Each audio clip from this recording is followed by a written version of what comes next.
here because we're going to be talking about inflation. CPI numbers came out versus your financial future. But there's one thing that's constant. You're going to want to get those assets that pay you. And welcome. Stop struggling now. Gear. Check. And please like updates.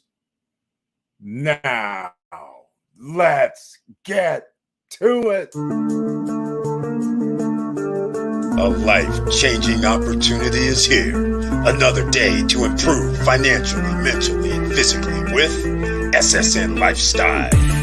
We give you the tools to succeed through our free or membership programs. We welcome you to join SSN Lifestyle today.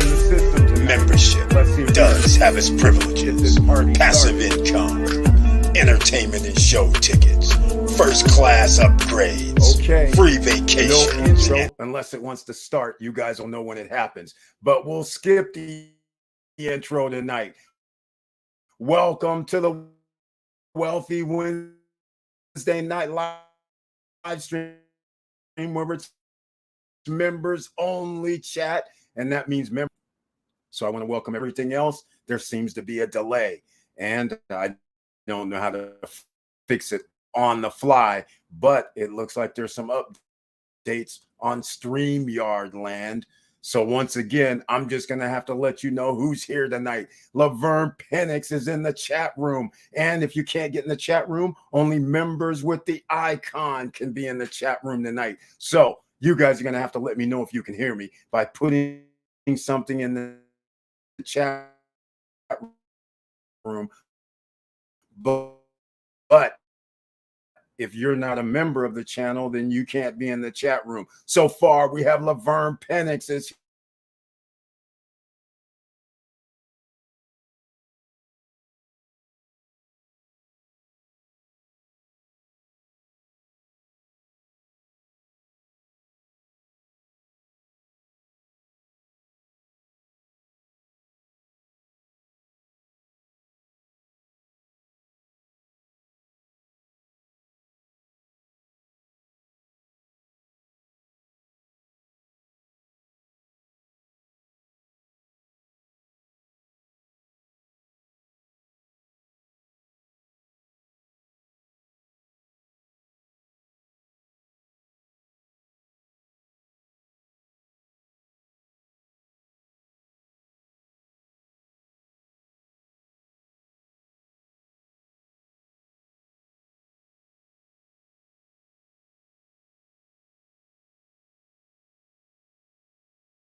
all right, ladies and gentlemen. Thank you so much for being here.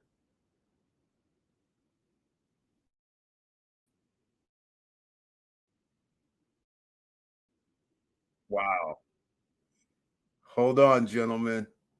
This is interesting. I have a little mic check that I need. I hear like an intro, which I'm not on. So we have gremlins in the system tonight. It looked like one of the SSN Lifestyle premieres was going on. Did not have that started, but okay, finally. Laverne Penix, once again, welcome to the SSN Nation Wealthy Wednesday Night live stream, where members only can be in the chat room, and he has the icon so he can be in the chat room. And once again, he has his tagline. Hello, SSN Nation. I hope everyone is doing well. Yes, so far, this live stream has started out interesting because my mic's been turned off. No intro, and there's a delay of some sort. And again, he received a notification and trailer. So thank you, everybody, for hanging with us. Let's see if we can get this conversation going tonight. Inflation versus your financial future. And in case you're new here, Mr. Laverne Penix is also known as Mr. Cool. Right now, I don't understand. I'm having a little problem. I'm listening to something in my mic, and I was like, hold on a second. What's going on? Jawway J is also in the house. So what I'm going to have to do is just go off the cuff tonight. Hello, SSN Nation is his tagline. Hope everyone is doing well.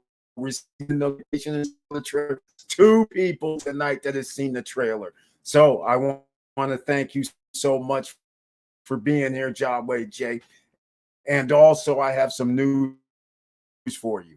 Here's the news for their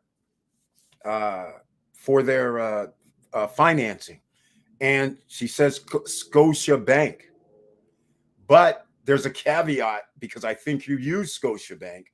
There's a caveat because where she lives, not in the DR, but in the Caribbean, she has Scotia Bank.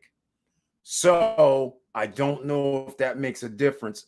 I was trying to find out if it's Scotia Bank on the island that she's on is going to finance it, or if she's using a DR bank. But as far as I know, all I can tell you right now for sure is that she said Scotia Bank.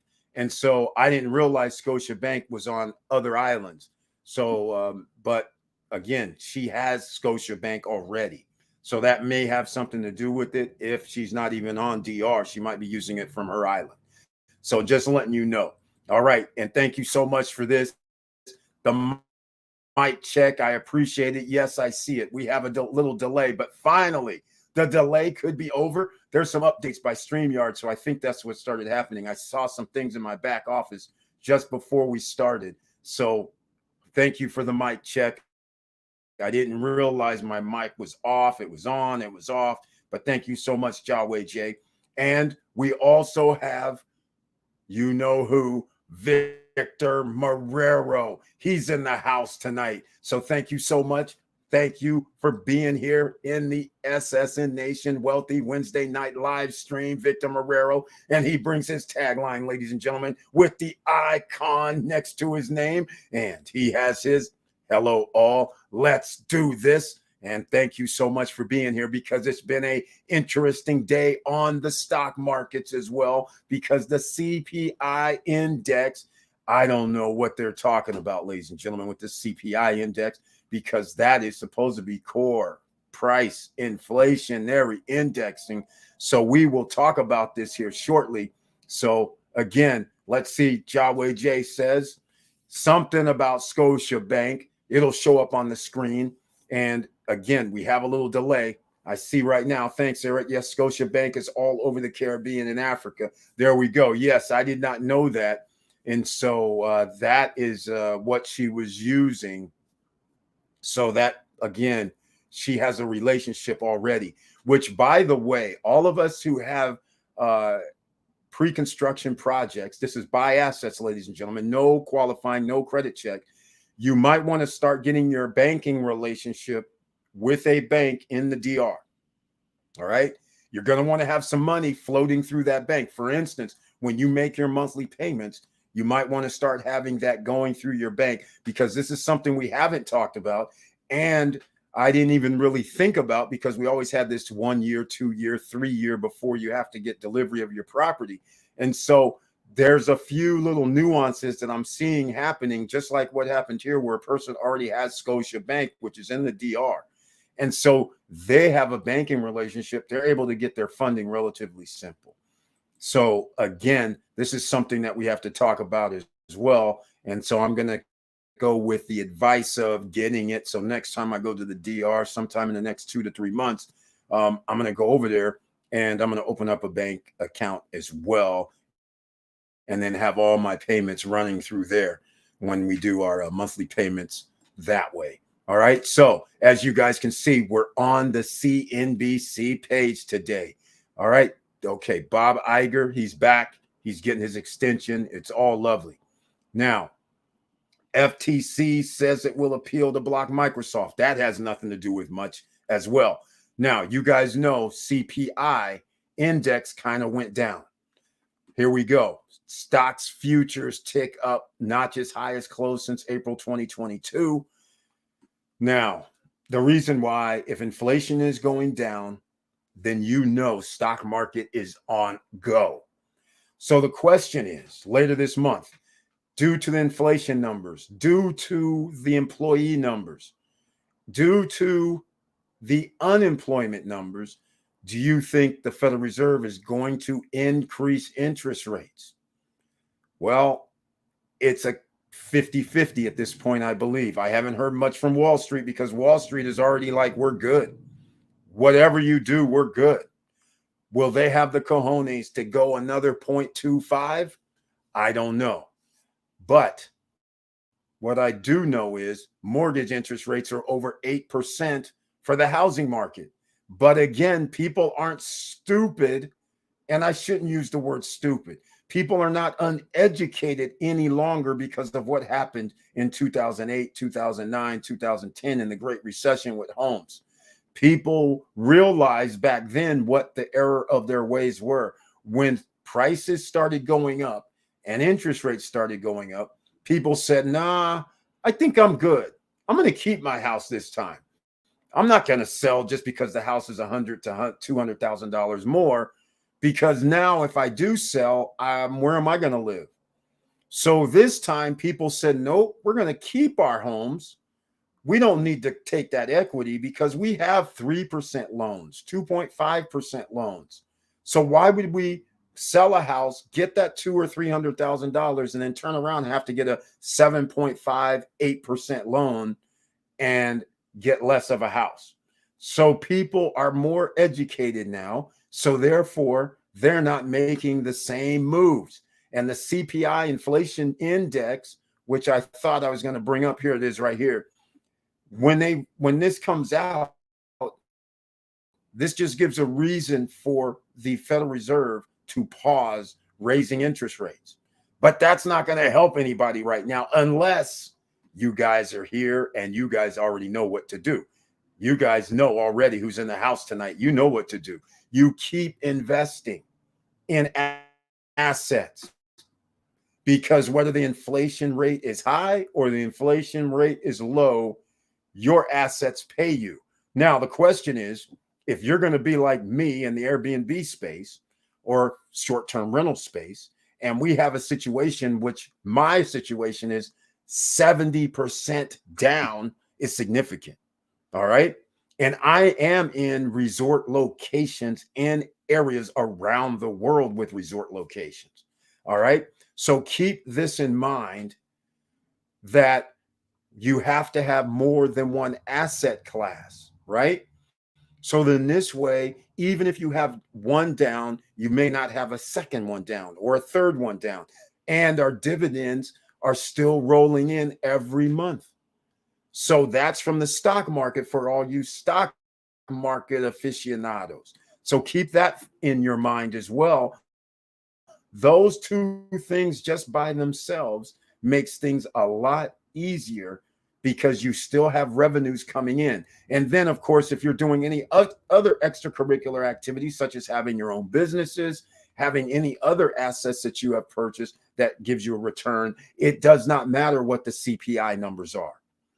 Okay, it increased. Now, here's the funny part that I have to always talk about, because I find this very, very fascinating. The fascinating part is right here where it says what it's excluding. It says, I never like this inflation that says we're not going to include food and energy. We're going to exclude it. So therefore, we can tell you it increased 0.2%. And then it says 4.8% respectively. Okay, if memory serves me right, wasn't it just 4.9? 4.8 is still not anything to write home about, considering it's a lie. It doesn't even include the food and energy and a whole bunch of other things it doesn't include. It doesn't include such things as your insurance premiums going up an extra 10 to 20%. I mean, come on, this is ridiculous. So if you can pick and choose where you want your graph to be, then you have these crazy numbers. But if you actually chose based on how people have to live, for instance, what about that core index that says food, gas, housing, rent, energy bills, your gas, your electric, your cable?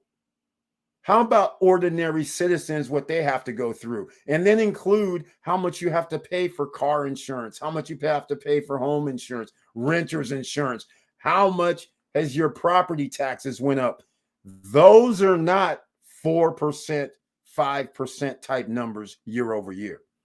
So it's unfair to let them pick and choose, which is what they're basing everything on. Now, let's keep things in mind, because what do you guys think? What do you think is going to happen when the Federal Reserve comes around in the next week to 2 weeks? You think they're going to increase the interest rates? Let me know what you think. Here it is. Worker wages adjusted for inflation increased 1.2% from a year ago. Ladies and gentlemen, this is crazy. 1.2%. Inflation is 5%, 10%, whoever you're, depending on who you want to talk to, at least. If this does not say 3 or 4 or 5%, even if we have a 1.2% wage increase, unfortunately, it's costing us, according to their numbers, 5% more to live. So any adjustment of wages by 1.2% is not enough. It should be 5 to 10%. And even then, it's just breaking even. All right. So inflation fell to its lowest annual rate in more than 2 years during June. Now, I want to remind you on something. Remember the Federal Reserve. They want to go down to 2%. That's how they're 5%. Let's just round up. 5% to 2% is 3 percentage points. You think they're going to get there by standing pat? I don't. I don't know who would.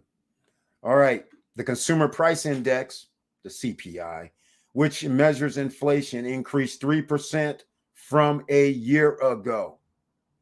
You got it? Which is the lowest level since March 2021. Okay, 3% year over year from their fake numbers. Great. And again, the reason why I say fake numbers is because they actually take things out.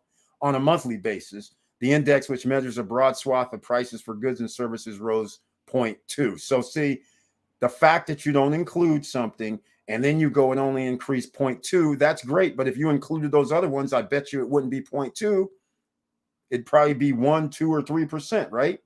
So just keep that in mind. All right. That compared to Dow Jones estimates, respective increases of 3.1% and 0.3.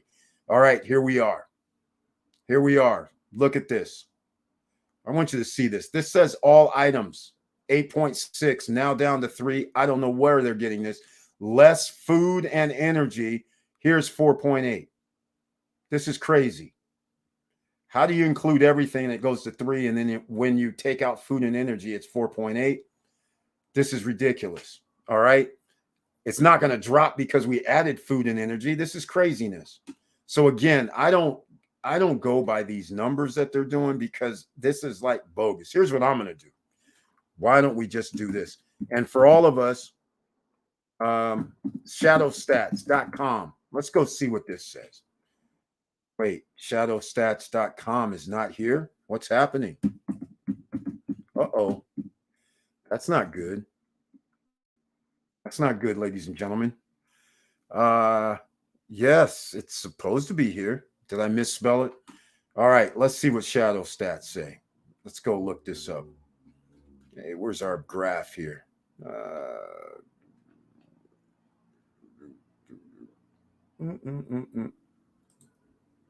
Here we go. Here we go. All right. So I'm going to go with Shadow Stats because they use the old cost analysis from 1980. All right. And they don't take things out. So right now they are roughly at 8%, just as I suspected. Instead of 4.8, it's 8 point something. They're around 8% or upper 7s. So that makes perfectly good sense to me. That's the one that I'm going by. I'm not going by the red line that the government's trying to perpetrate upon the people. All right, ladies and gentlemen, let me know what you guys think. Do you think it's going to be a good idea to keep going with buying assets? And I'm pretty sure you guys are very smart individuals. Most of you are going, hell yes, Eric, I'm collecting my passive income. I'm sitting here having my eye out on some other assets that I can go out here and buy. And that is the way to look at it, and just accumulating assets. We can take risks like we've done over the last 3-4 years, but at this point in time, you cannot take risk much longer because there's only a small room for error. At any time, the bottom can drop out of this economy. So I want you guys to understand that. And I don't have any links, I don't believe, down below, but I'm going to have to add some. All right. Because usually we have some people that are interested in the stock market and things like that. So I usually have some links down below in the description box.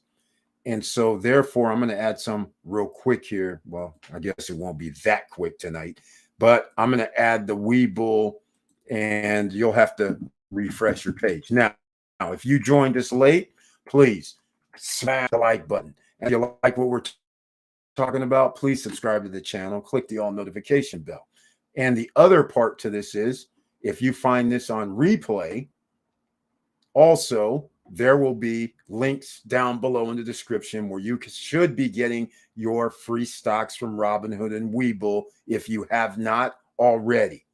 There's no excuse. And then if you want somebody to manage your money where it's not going to cost you anything, as long as you put in $500 or up to $4,900, they will manage it at no additional cost. So that's called Wealthfront. They're down below. If you want to hold money in an account, well, guess what? Wealthfront also has 5%, I believe it's 5.3 if I'm not mistaken, APY savings account there. So that is an opportunity for you. So that's something that you can think about. Now, I'm going to bust out something else because I went over this shadow stats, and you guys can see what this is in case I didn't have it on the screen. But here's shadow stats. So it looks like that was quick. Here's the shadow stats that I was looking at. This is shadowstats.com. You can go over there, go look and see what's going on.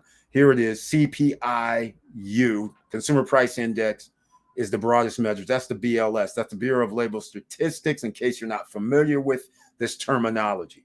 Now, in charts on the right, we show two, the SGS alternative, one based on the pre-1990 official methodology. This is the one that I use as well. So the blue is this SGS. They're using the one before 1990. I actually see, and the other based on the methodology which was employed prior to 1980. That's the one that I'm talking about. Now, this right here, the 1980 to 1990, this is the number. It's 8% roughly, 7.9, 8%. But the one I'm talking about, look here, ladies and gentlemen. This is the 1980 version. Look at this, 15, double digits, well above the 10. All right, look at this. This is more like double, like I keep saying. All right, this is the true number where they didn't do this. We're going to take this out because we know it's high. We're going to take that out and forge the information. They actually just based it on, just like you would base it on, an average. For instance, if somebody said, what is the average of 50 plus 50? That would come out to 100. The average is calculated by basing it, the amount of numbers you put together, divide that by that number. So we put in two numbers. So that means 100 divided by 2 is 50. Not hard to figure out, right? But what if I did stuff like the government does? The government says, well, 50 plus 50 is 100. But instead of doing the normal average that we've been doing since before 1980, we're going to change it up a bit because we need the numbers to be either higher or lower. So since we want the number to be higher, we'll just act like we just did it. Instead of 2 times, we'll say 1.5. We'll give a margin of 50 basis points. So now the number is going to be a whole higher number, right? I don't know what that number is going to be, but let's just call it 65 or 60, 65. So now you would think the average is higher when in fact it's not. We just calculated a different way. It's called a lie, right? Okay. I won't get too much more into this, but this is the situation. This is why I have disdain for the governments around the world, them manipulating the middle class, because all this is designed is to make sure those that have assets, that's why you need to get your assets. That's why this is called Stop Struggling Now. You need to get assets. We give you 2 asset classes, well, 3 kind of, because the stock market, you can go with index funds. You can go with somebody to help you like Wealthfront. The links are down below in the description. You got to refresh the page if you don't see them. But these are the assets. This is what all the Federal Reserve is doing, is helping the top 10 percenters. Well, not really. They're helping everybody. But when you don't have the disposable income, you can't make investments. When you don't get the loans because you don't have the business or businesses set up or startups, things of this nature happening, and you work for someone else, you're going to be left behind. How many people work for someone else? That's the biggest thing, right? You got 100 million people working for someone else. Then you're going to give your money, just like several of you here. Victor Morel's about to retire. He might even have a company 401k. He's sending it to wherever they directed it to, or where he directs it to, right? That's what we used to do. We didn't even ask any questions, really. It just used to be, hey, you got a 401k. We'll do a partial match. We'll do this. We'll do that. And if you stay here for X amount of years, you get 100% of that partial match. So you didn't invest it. And what happens there? Those companies, those index funds, those mutual funds, they have all of your money. They're taking a 1%, a 0.75% management fee. But what you don't realize is they have billions of dollars under management. So who's that going to help more? You, who gets 10%, 12%. Actually, you get what they tell you you get, because you're not privy to how much these funds make. You're sitting there thinking, oh man, I got 13% this year. But what you don't know is it might have been 20%, but you don't track it. You also don't track, hey, what about those dividends from those companies that you guys are investing in from those index funds? Where's my dividends? You're not thinking like that. You're just happy that they said, oh, you got 9% this year. And you're going, woohoo. But what you're not doing when you're a worker and putting in your money, you're not looking at the inflation numbers. You're looking at the ones that come out from the government that says 4.8%. But you go to shadow stats and they go, hey, hold up. The calculations from when they really calculated it before 1980, when you guys changed it, it would actually be double digits. They don't want to tell you this, because then as a worker, you're going to go into your job and you're going to be like, hey, man, you know, inflation is really 10%. When am I going to get a 10% raise, or I got to go find another job here because I'm negative 10% this year?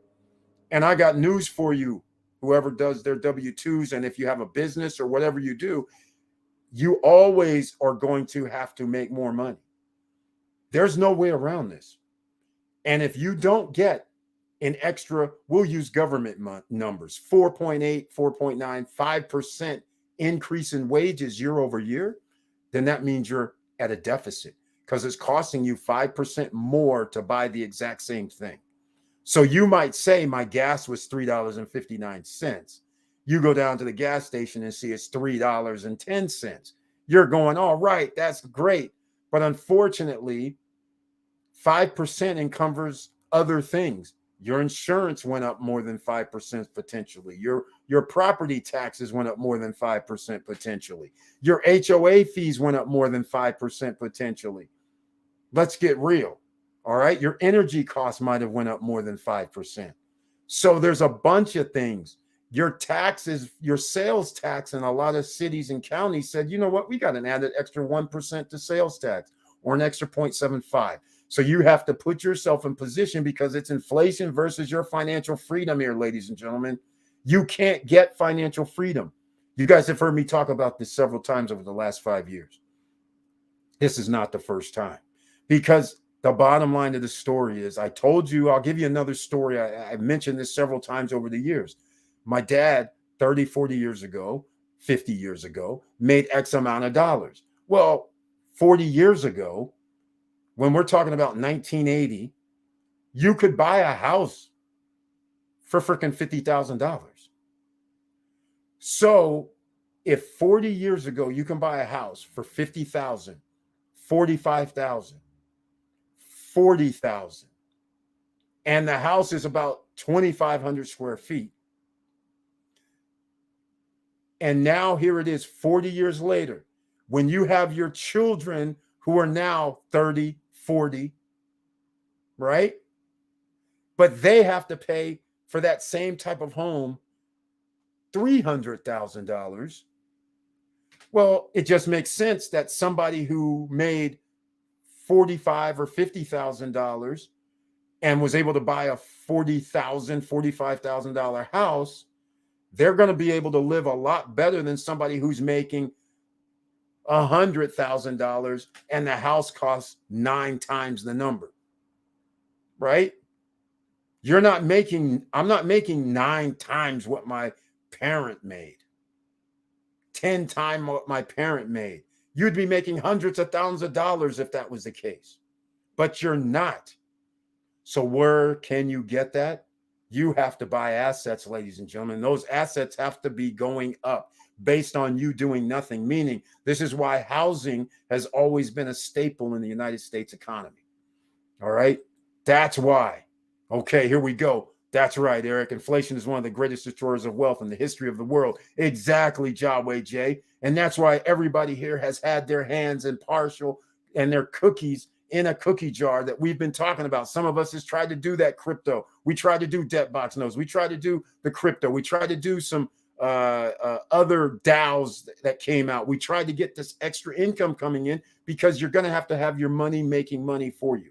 All those things blow up, went bye-bye, almost all of them. Now, that's the destroyer of wealth, and it's the destroyer of the middle class and lower class, which there's more people that resides in the middle class and lower class than resides in the upper middle class to the top 1%. There's less people in the top 10% of the wealth curve. There's at least 10 times that number in the bottom 50%. So when you guys understand this number, I have never done this, but I'm about to in a second. We're about to go do some mathematics here. Victor Marrero says our 401k plans are 80% controlled by the employer. Damn, that's generally what I remember. We have very limited control as to the type of investments. I already tried to ask them to invest in my payroll in the VOO JEPI, and they said, hell no. See, this is what I'm talking about. Exactly. This is like, it's sickening because this is the same conversation I used to have with my 401k. I would go in there and they'd say, hey, Eric, you can pick. We used to be able to pick. They would say, hey, Eric, you can pick this mutual fund. I was like, mutual fund? You know how much they're charging? And they're like, what do you mean, Eric? It's only 1.75% or some crazy number.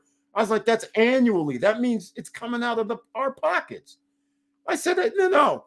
Hey, why don't you just give me my Vanguard group, my Franklin group, because back in the day, Franklin Templeton was on board with making things happen. I said, no, they were like doing the same thing that Victor Morel's talking about. Oh, no, Eric, they're not on our list. I was just like, yeah, but that list, these guys are making 13, 14% annually over the last 10 years. And you guys send me this thing saying 8.5? That's like 5, 6%. You understand we have thousands of dollars in this location, right? 5% is significant. And you know inflation is like 4 or 5% in itself. So what makes me happy about this? And the same thing, sorry, we don't do that group. I'm just like, oh my God, you guys are killing me here. But those are the ways you have to look at things, ladies and gentlemen, because you're getting left behind. It's no fault of your own. And it's no fault. This is why I brought up over the course of all this time on the live streams, we've talked about the cost of living, but I'm about to, this number I've talked about before, where there's like roughly 3,800 billionaires on the planet. All right. So this is sad because there's 8 billion souls on this planet. All right. So 3,800, 3,800, ladies and gentlemen. That's it. Look at this.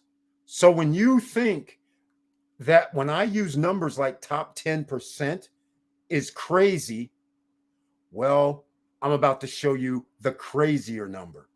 Because when I divide this, let me see if I can get 8 billion.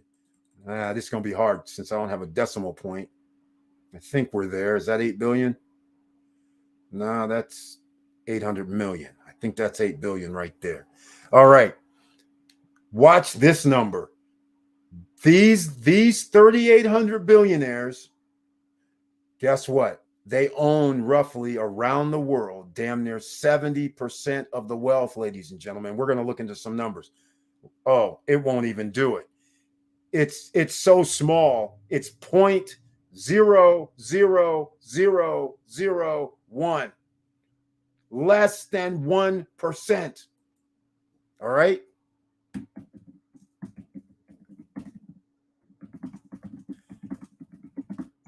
Let me see if we can get this number from Google. Siri. Here you go, ladies and gentlemen. Here's the numbers. Okay, this is from 2020. So this has went up because you guys know after 2020, these billionaires, they own wealth. You know what housing prices went up 20%. You know the cost of goods and services went up 20 to 50%. That goes in whose pockets? Those guys, record-breaking profit from oil, gas, everywhere, record-breaking profit. Whose pockets do you think that's going into, ladies and gentlemen? If you think this is bad right here 3 years ago, what do you think the numbers are now? Look at this. Look at this. We're going to get into it. This is based on 2,153 billionaires have more wealth than 4.6 billion people. At this time, there was 7.5, 7.6 billion people on the planet. So it was more than half, ladies and gentlemen, just to give you an idea, 3.9, 3.7 would be about half. This is 4.6. That means, and I haven't done the math on it, so we won't get into the math. 4.6.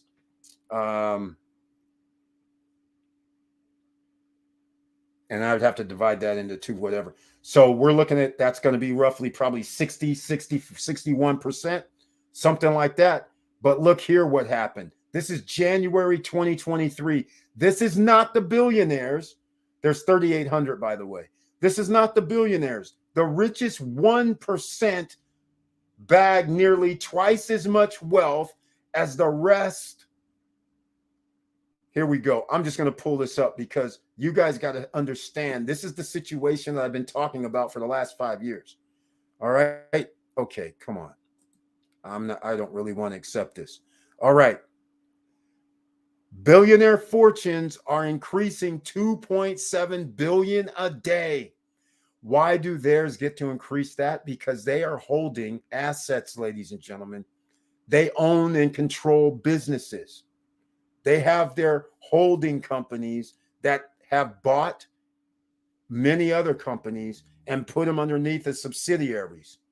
So they control more companies than you would think. Berkshire Hathaway, for instance, Warren Buffett's group. I don't know how many companies they hold underneath Berkshire Hathaway, but there's at least 30, 40, 50 of them. And these are major companies that you know, like Coca-Cola, Geico, Home Depot, they own a ton of their stock. So you have to understand, these guys are off the charts, and there's no way that you're going to be able to keep up with them. A day, even as at least 1.7 billion workers now live in countries where inflation is outpacing wages. This is not sustainable. I don't care who you are. It's not sustainable.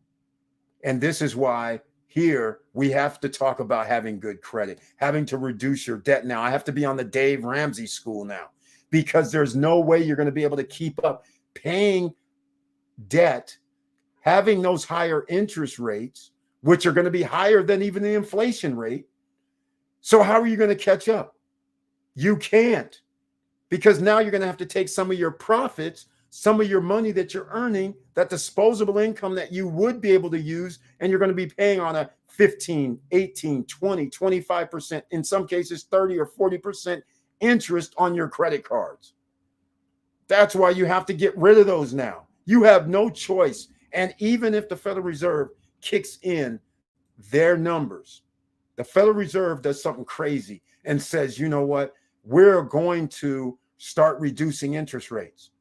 That's a good thing. But just remember, after this next time, you're not going to have a reprieve, because the richest 1%, or the people that have assets and money coming in that can buy more assets, they are going to swipe up everything.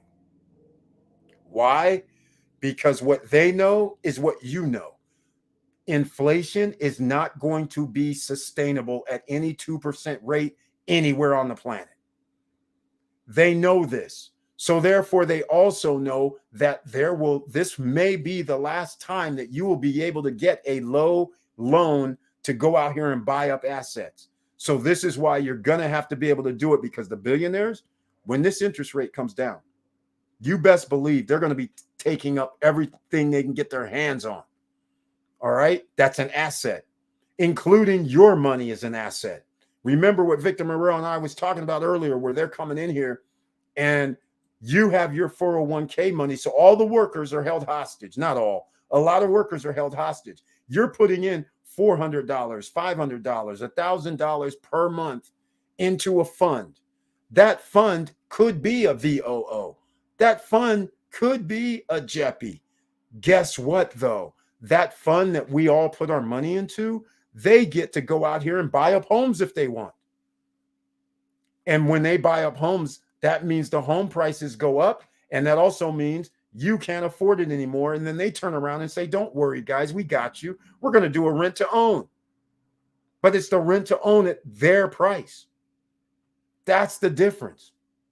Free market, maybe, slightly. But you have to be prepared, ladies and gentlemen. You can't play around. There used to be this gray area where you could say, okay, I can go out here regardless and get a home, get a car, do all this. Sure, you can get all that. But just remember, this next time, you're not going to have the luxury of picking and choosing. That's the real problem here. You're going to be locked, because if prices get up to, I'll just say California type scenario, New York City type numbers, which is what's going to happen, where everything there is like $1 million or more. That means you're going to be doing what's happening in New York City, in the Bronx, where people are renting a freaking closet, where people are saying, oh man, I got a closet, I got an extra room with a toilet here, I'll sleep there in the attic. All this stuff because it costs less. So again, don't put yourself in that position, because it's going to be hard out here, ladies and gentlemen. Don't forget about that. Professor is in the house. Auntie Val is here. Welcome to the SSN Nation Wealthy Wednesday night live stream. And she has the icon next to her name. And she brings her tagline this evening. Good evening, fam. She brings it with the heart, with the strength, and with the cup of Java right beside her, before representing Beachfront Java's here in the house. She says she got the notification. That's 4 people that has received the notification. Thank you so much for letting me know. And we call her Professor Auntie Val here, ladies and gentlemen. And by the way, if you are watching this, you have to go to Beachfront Java. The reason why? Because she just started off her new business with her family business, and we got to show some love. She showed love by giving 15% off up until July 3rd. That's right. But she's showing additional love, ladies and gentlemen, with the K cups, which is Keurig. She has the drip ground, fine ground. She also has the whole bean, and we're not talking just any old coffee. We're talking about Indonesian coffee. We're talking about African beans. We're talking about Peruvian beans, Honduras. We're all over the world. She's gathering up some of the finest premium blend beans, and 1 pound, 2 pound, 3 pound, 5 pound bags half pounds in some instances, go to beachfrontjava.com and check it out. Those of you who are watching this on replay, just make sure you have the live chat on, because I'll actually put it in the chat room so everybody can go show some love. And when you check out, you can put in I suggest you put in a promo code or put in some message that says SSN fam. The reason why I'm going to say that is very simple. It's because once you order the first time and everybody who's in the United States gets free shipping, then from that point on, since you're an SSN fam member, SSN Nation member, you will be getting 10% off for each additional order for as long as Professor Auntie Val owns the business. Because I think sometimes there's an exit strategy, right? You get big enough and somebody comes in with a big enough check. It's kind of like, oh, I got to go. Nothing wrong with that. That's part of the equation. Jaway J says inflation should be a consideration when you are planning your financial future, especially regarding asset allocation decisions. That's it, Jaway J. That's why we concentrate on that for the last 5 years. We've always stapled. There's a staple, real estate, stocks. Even we talk about gold and silver, of course. But we talk about diversification, and we talk about dividend stocks, not just simply stocks. We talk about index stocks, not just stocks. We talk about index funds, not just stocks. So there's different things that you can put your money into, and you have passive income coming back. That is the idea. So the numbers don't lie. Everybody can see it, but people are so busy, they ignore them, or you're busy working paycheck to paycheck. 60% of Americans are living paycheck to paycheck.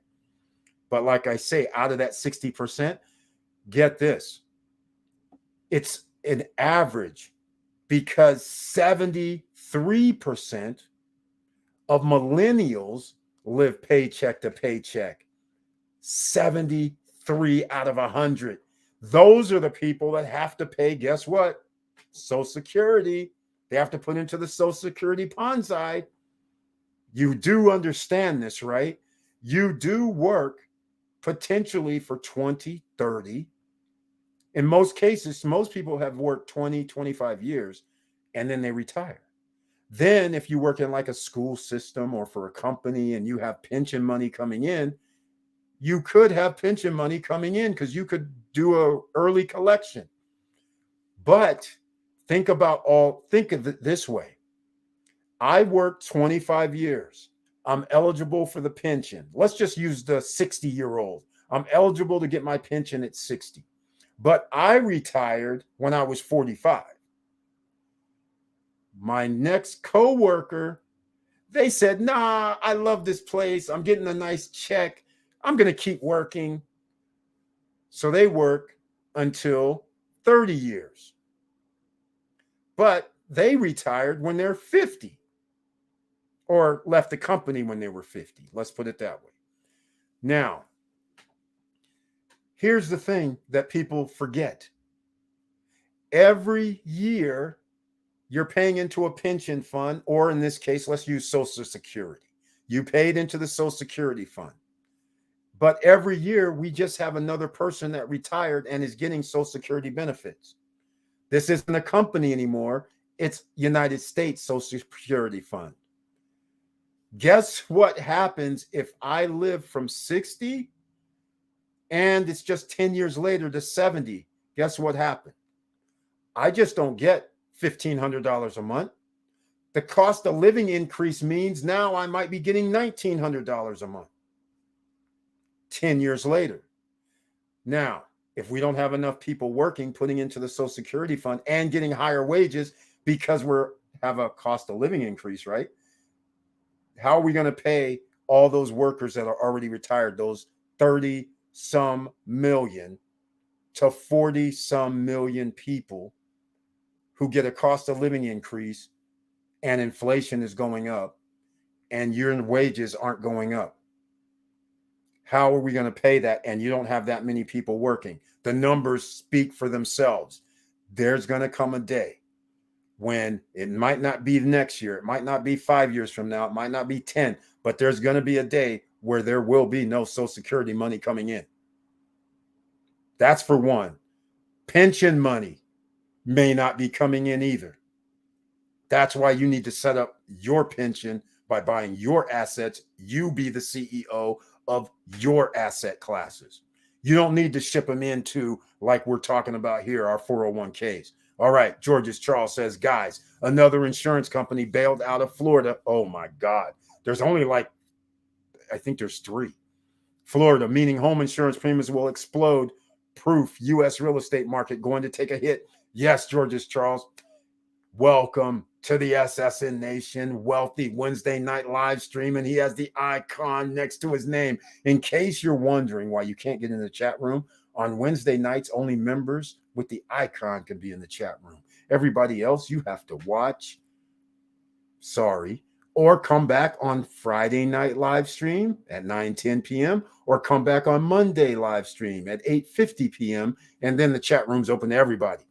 And also members can always join me, on screen if they ever want to come up here and talk about anything and join me. You don't have to show your face. You can cut off your camera. It'll give you an emoji. So how about that? All right. So here we go. George's Charles said, I'm so glad he's glad. He's very happy he did the move. He said, yes, I'm going to go do my move. I kind of know what he's going to say. Here we go. He's got the asset class right here. So glad investing in real estate in the DR, only place where the value is going up, not down. Yes, that's one of the few places. The hot spots. This is what's already happened. In case you're not familiar with this is what's already happened in the EU. All right. So the United States is actually lags behind. Europe is old. Remember, they're old. They have central banks. This is how the United States came up with their. People think these guys that came out in the early 1900s and said, oh yeah, we want to do a central bank thing. They already knew what they were doing. So when the rich people said, we're going to form our own bank, and then you guys are going to do this, and then if you guys default, we get your asset. Now remember, I gave you a loan. You defaulted, I get your asset. Your asset is a company. Which is more valuable? I'll take the company that's still operating, that's generating millions of dollars. I think I'll love that deal. So now I get to get companies, and now I get to loan you money. That's literally the way I look at it and perceive it, right? So you have central banks all in Europe, the same thing, ladies and gentlemen. That's no difference. They give out loans to their other banking friends. They give out loans to their wealthy billionaire buddies or who's ever in there considered their wealth buddies. They give them preferential treatment, interest-only loans that nobody can generally get. Their companies get interest-only loans for 15 years that hardly nobody can get. And then if you can't even make those payments, they're willing to renegotiate the terms or extend it, which hardly anybody can get. We got to go through like what happened in 2008-9, loan modification. And then after you go through all the loan modification, they go, no. Why? They have vested interest in taking your property because it's more valuable, because it went up in value. So this is what you have to look out for, ladies and gentlemen. You are the fish food. All right? You're the fish food. That's the difference here. And speaking of DR, Mr. De La Cruz membership is now officially back in the house. He has the icon next to his name. Welcome to the Wealthy Wednesday night live stream, Mr. De La Cruz, who's a real estate investor, also in the DR. He's tied people with the record. I think he has 4 properties is the record in the DR so far. Somebody might be pulling the trigger for number 5. Mr. De La Cruz is in that upper tier of people in making those huge investments in the DR. Congratulations to him as well. Thank you so much for being in the house. He says, good evening, SSN Nation. Good evening to you. Thank you so much again. And George's Charles says, rental prices down in your area, especially around Hollywood and Fort Lauderdale, are at the breaking point. Well, hey, Victor Morrell, we've talked about this. It's been at a breaking point. Remember, people are paying like $1,000, $1,500 a month just to rent a room in Southeast Florida. It's crazy, totally out of control. I have friends working 2 and 3 jobs to survive there. Sick. Exactly, Victor Morero. This is exactly the problem. So Victor Morero is expanded upon the problem that we have. Some of you would say 2 or 3 jobs. Well, see, therein lies the problem. They are working 2 or 3 jobs to survive.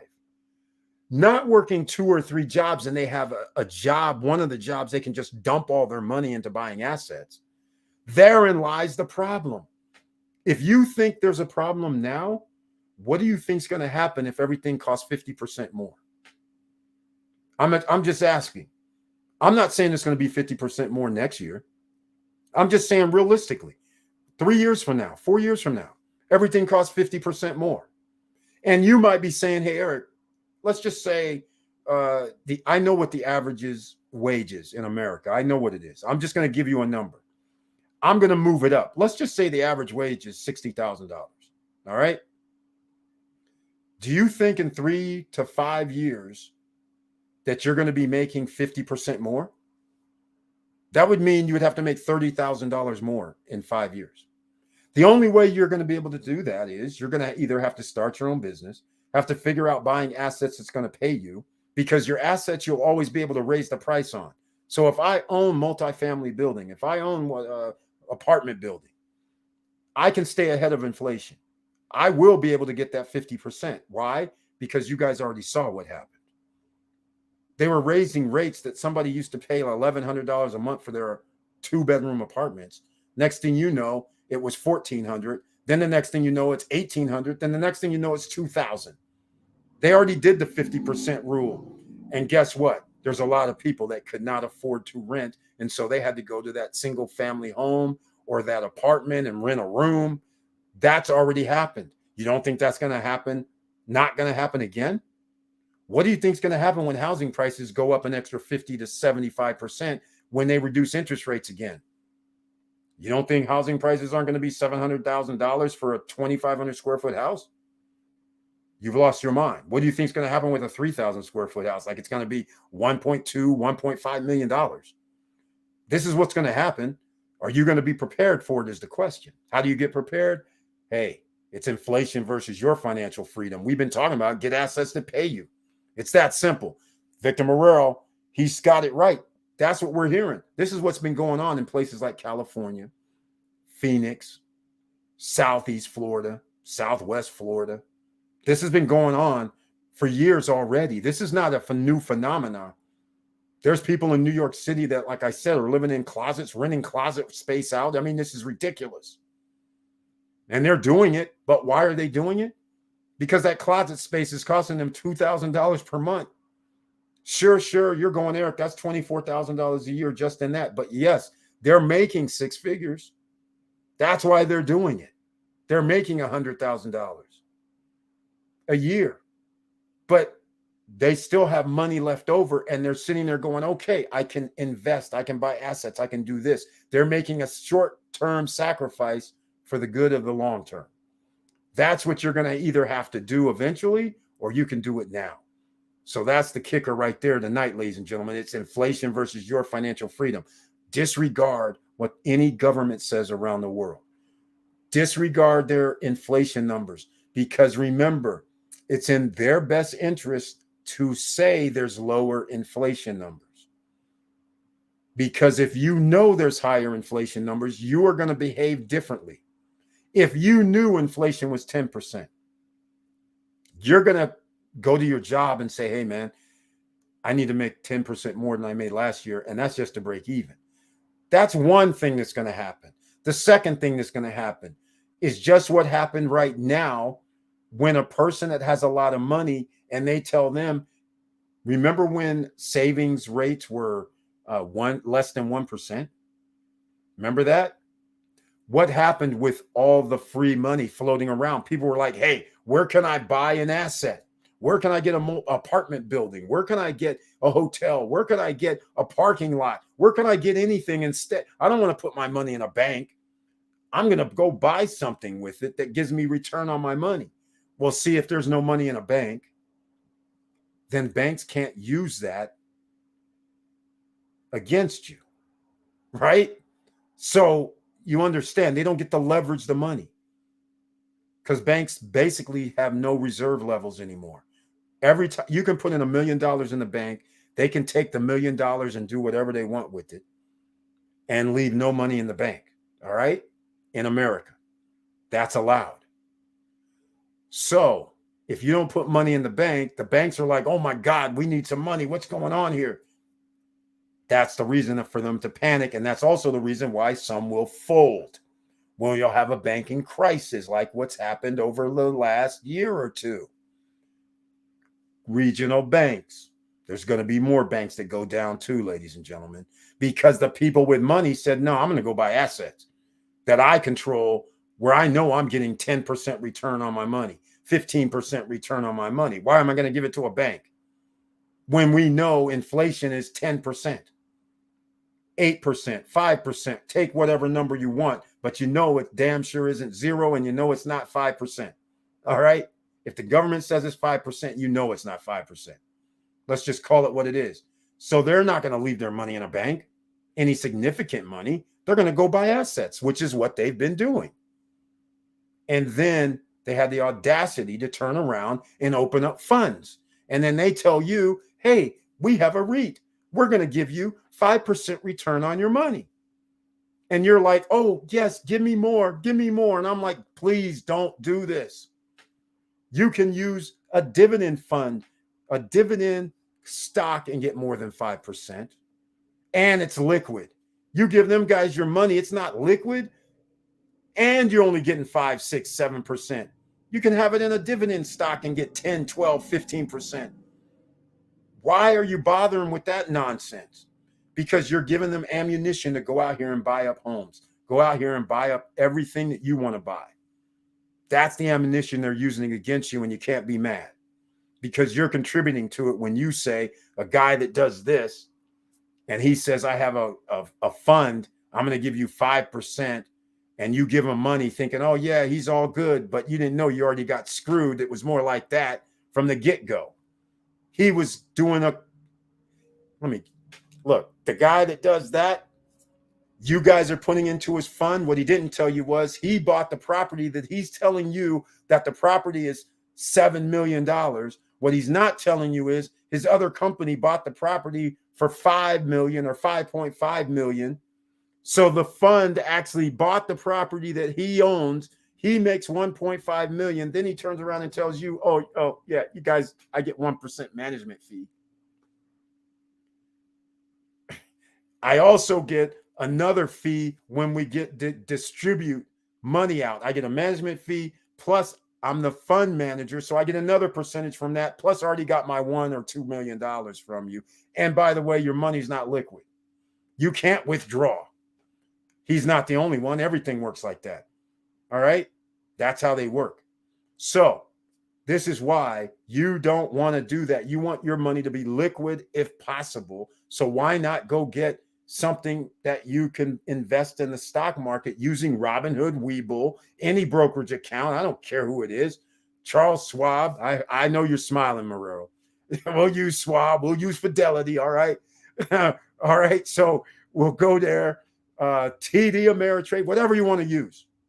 But you control it, ladies and gentlemen. Don't let anybody control your funds any longer.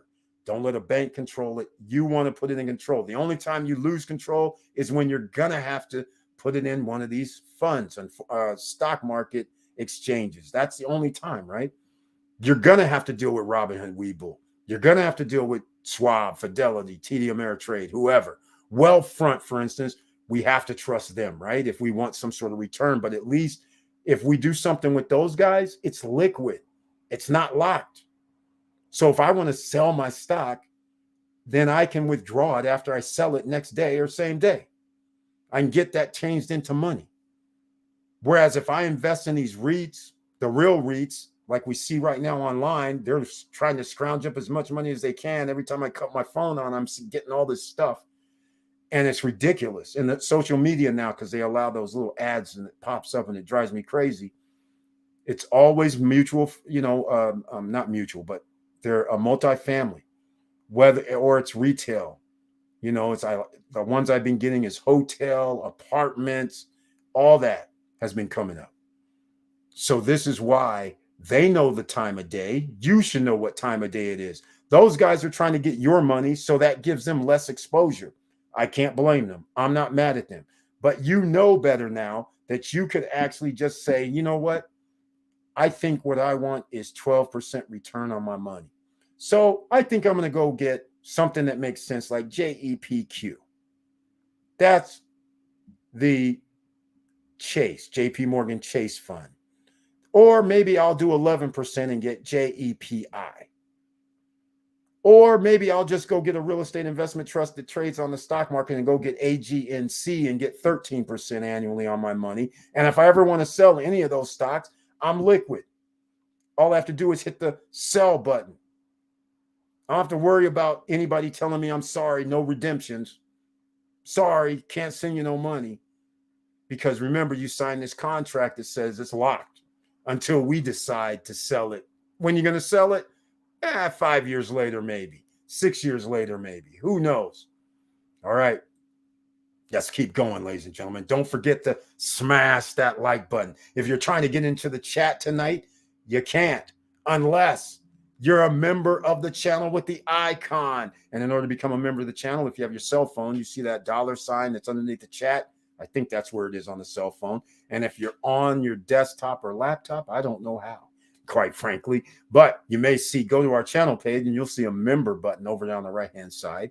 So that's how you become a member. And if you would like to become a subscriber and you like what we're talking about, please subscribe and click the all notification bell. But furthermore, smash the like button again and share the videos.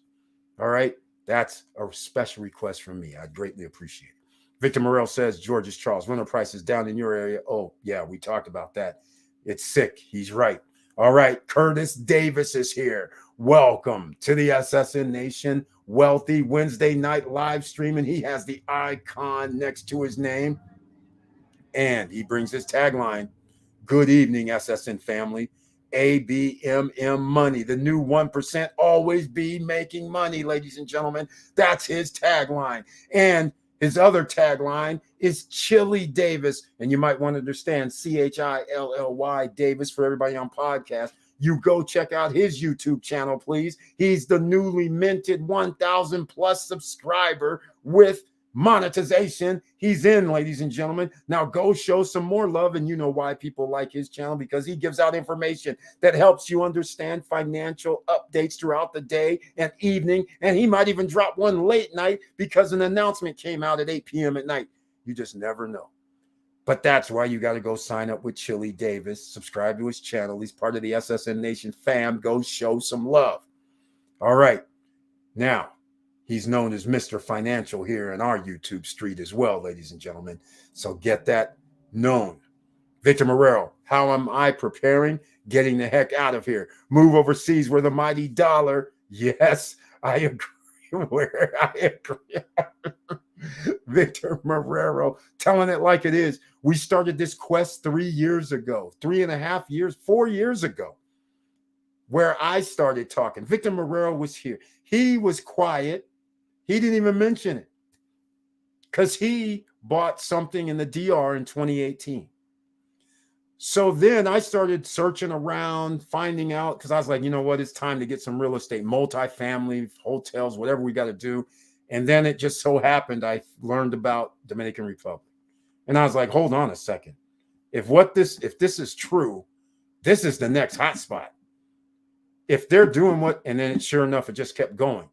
The whole administration was on board with getting tourism in the country. They're on board going around the world talking to people. They're on board getting airlines, and they're on board with opening up another airport. They're on international airport, that is. And they're like on board with more cruise ports and all that. I was like, hold on a second. And then you find out, wait a minute, it's barely even been built up except for a few of these cities or these areas. They got a whole boom that's going to happen. And they have world famous beaches, world famous locations. Come on. What more can you ask for? And they have infrastructure. And they said, you know what? disregard all this other infrastructure we've had on the island for a while. We're going to go on the east coast of the island. We're going to make it almost like if you're in America, Europe, or Canada. We're going to start making that type of infrastructure. And we have so much jungle, we can do it. And they're doing the damn thing. And everybody who's investing over there, you get to win. And this is why you buy assets based on your best outcome, where you don't have to sweat. And again, I just want to remind everybody, there are still some locations that you can get. I'm going to use square meters. It might sound like a lot, $1,000 per square meter. So 100 square meter, $100,000. That's 1,100 square feet. I have pretty much bad news for you. There's hardly any places now in the Punta Cana, the East Coast side. I just want to let you know, there's hardly any places that are $1,000 a square meter. More like 150, 1,500 a square meter to 2,000 a square meter. That's where we're at about now. So those people who are good enough that could buy it $100 a square meter like 2 years and 3 years ago, even probably a year and a half ago, they are going to end up being fine. Everybody who buys in 2023, where you're in that 150 to 200, 100 and 1,500 a square meter to 2,000 a square meter, you're going to be fine. But I have news for everybody. When this gets up to, and by the way, in some areas which are considered upscale, they're already at 3,000 per square meters. That's in the usual general upscale areas. That's going to be where they are going to be next year. It's going to be 3,000 a square meter, not in upscale areas, but in a lot of regular areas that have amenities. And that 3,000, 400 square meter area, they're going to be in the 4,000s. All right. So you guys know where this is heading. So if you just came in now, you're Johnny come lately, it's still not too late.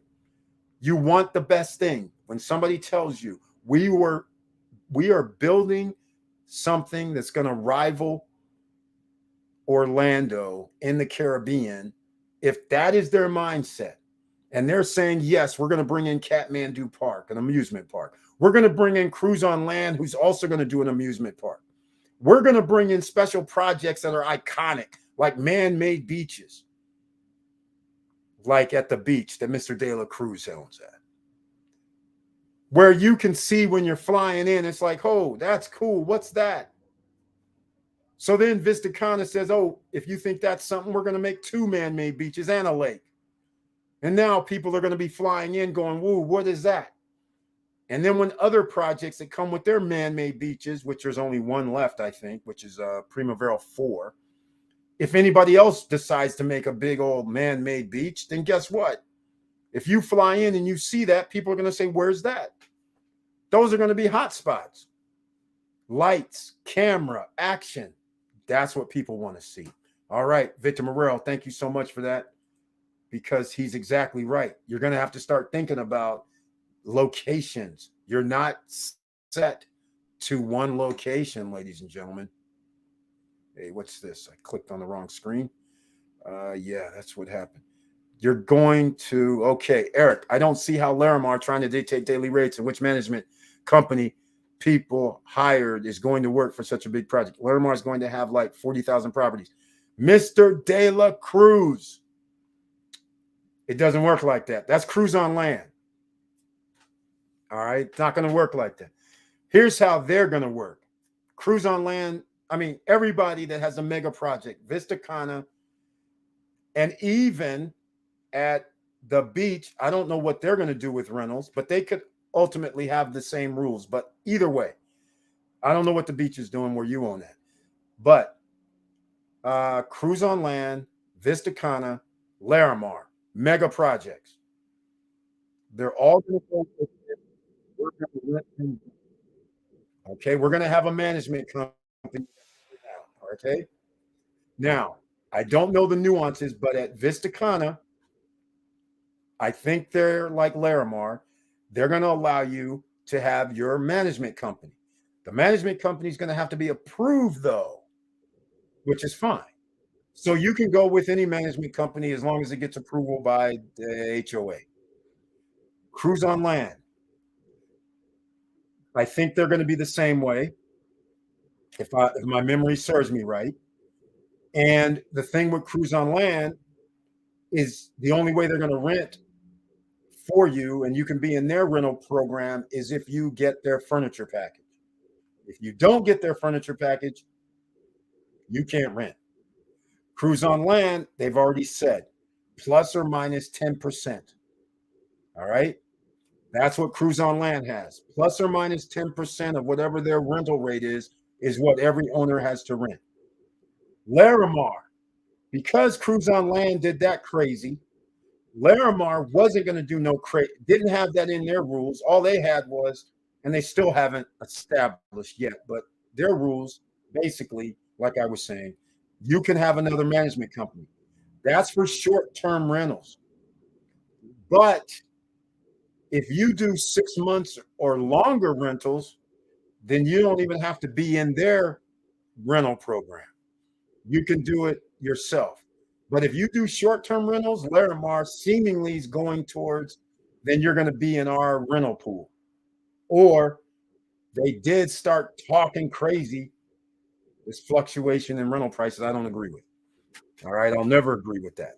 So 40,000 units that you're referring to, I don't know. It's fluctuate, 25,000 to 40,000 units. Let's call it what it is. In their brochures, it could be 25,000, it could be 40,000. 40,000, 25,000 people won't be there until 2027, 2028. We'll call 10,000 to be there in 2027, 2026. In order to get that many units there, this is going to be 8 years later or something. So they'd be somewhere in the 2030 range in order to be fully out there. Now, the other part, dictating daily rates, that I don't know about with Larimar. I don't know. Vista Cana, I don't know. Cana Rock, I don't know. Because right now, Cana Rock doesn't dictate rates. The beach, I don't know. Trying to think of other locations that is well known. Aldea Park that's coming out, I don't know what their rules are. So we're going to find out. But as far as I know, the only ones that's going to dictate plus or minus your rental rate is cruise on land.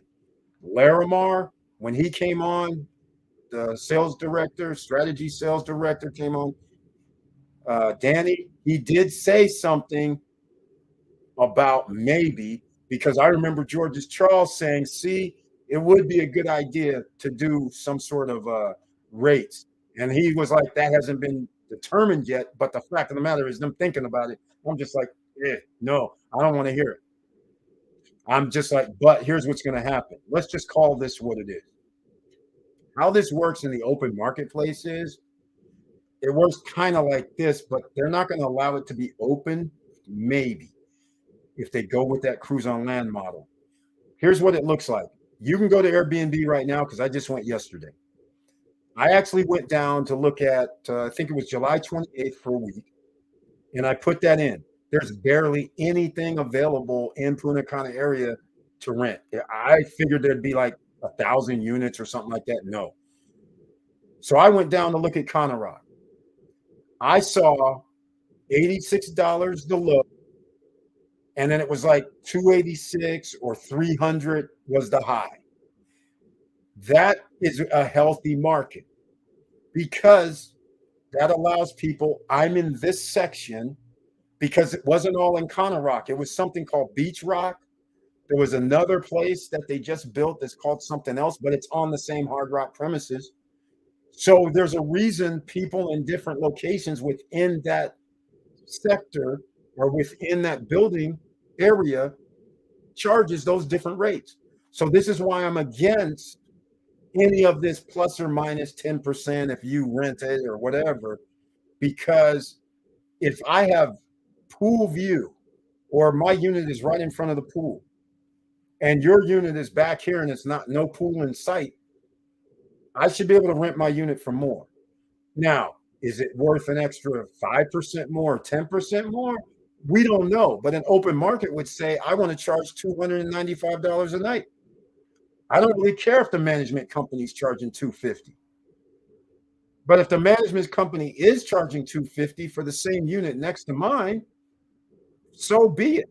But I want to be able to dictate what I want to charge. And at the same time, if I don't want to charge $250 and I want to charge $199, in this case at Cruise on Land, I can't do it because they say plus or minus 10%.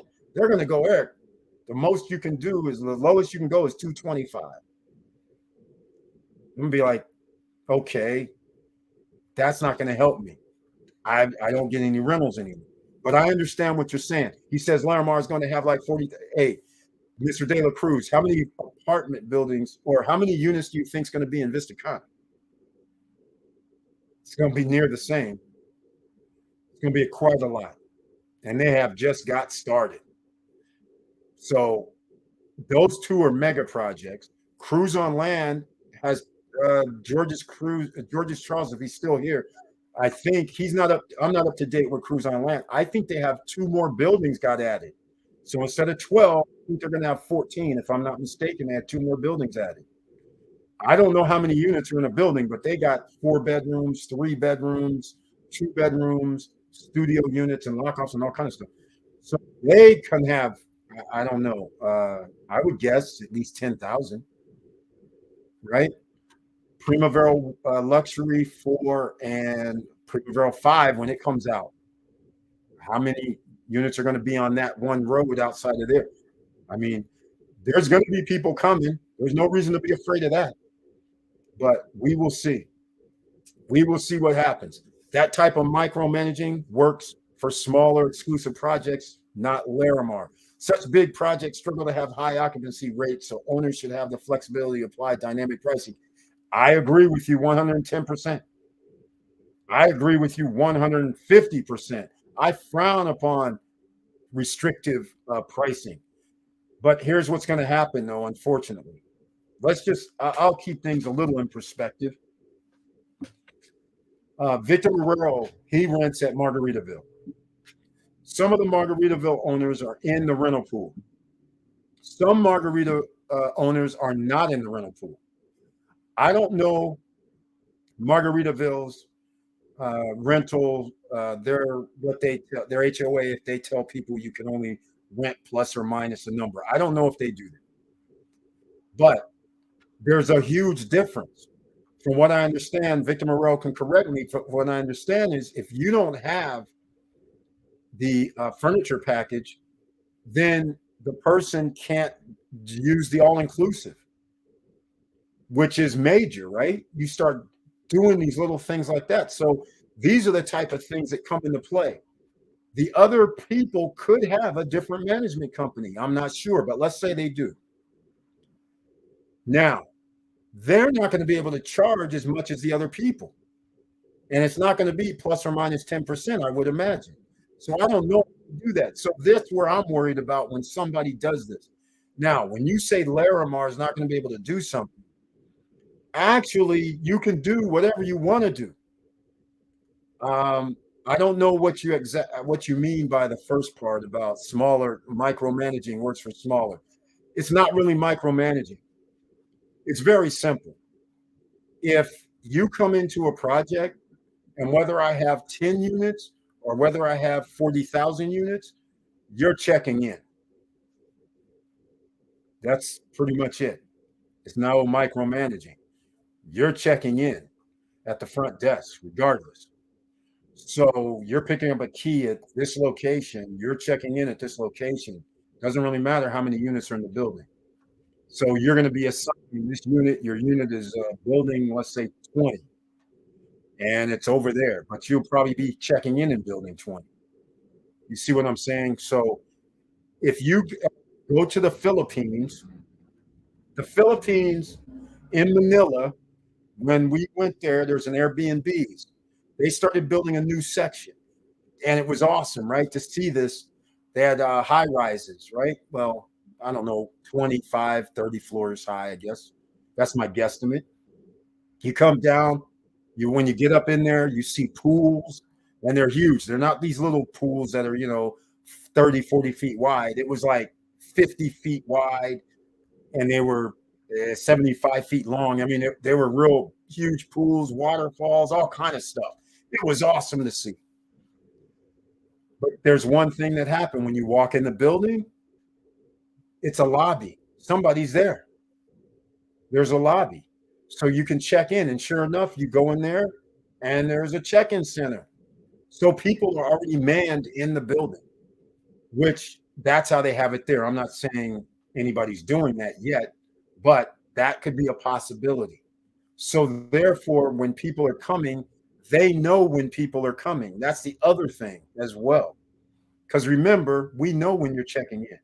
Just think of like a timeshare, right? You got thousands of units and people check in. It's not that hard in reality. You're going to have the villas. Not that hard. You check in over here at the clubhouse, right? So it's not really that hard.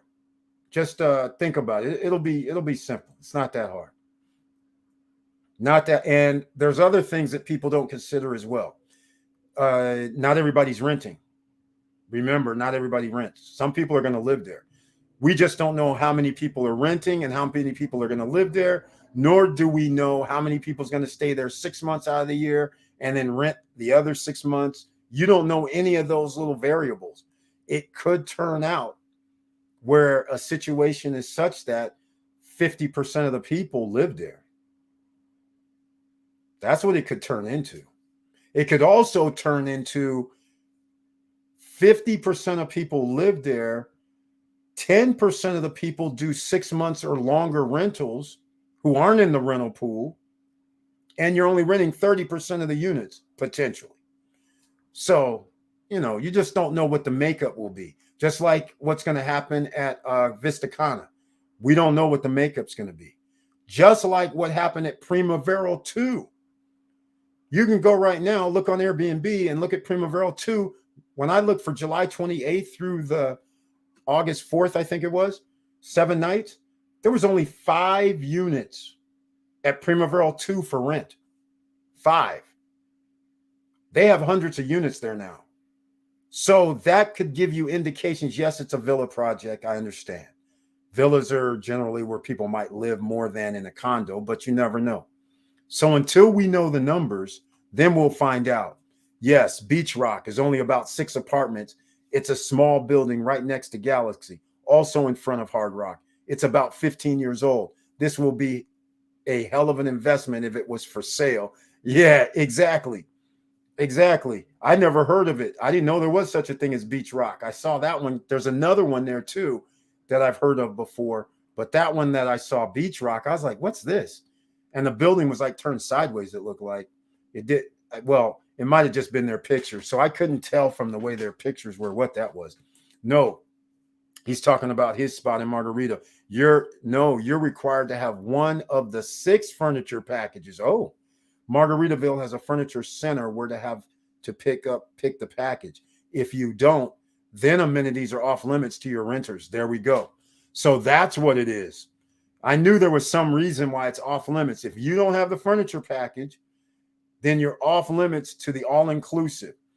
But can you still rent, Victor Morero is the question, right? So if they don't have the furniture package, can you still be in the rental pool?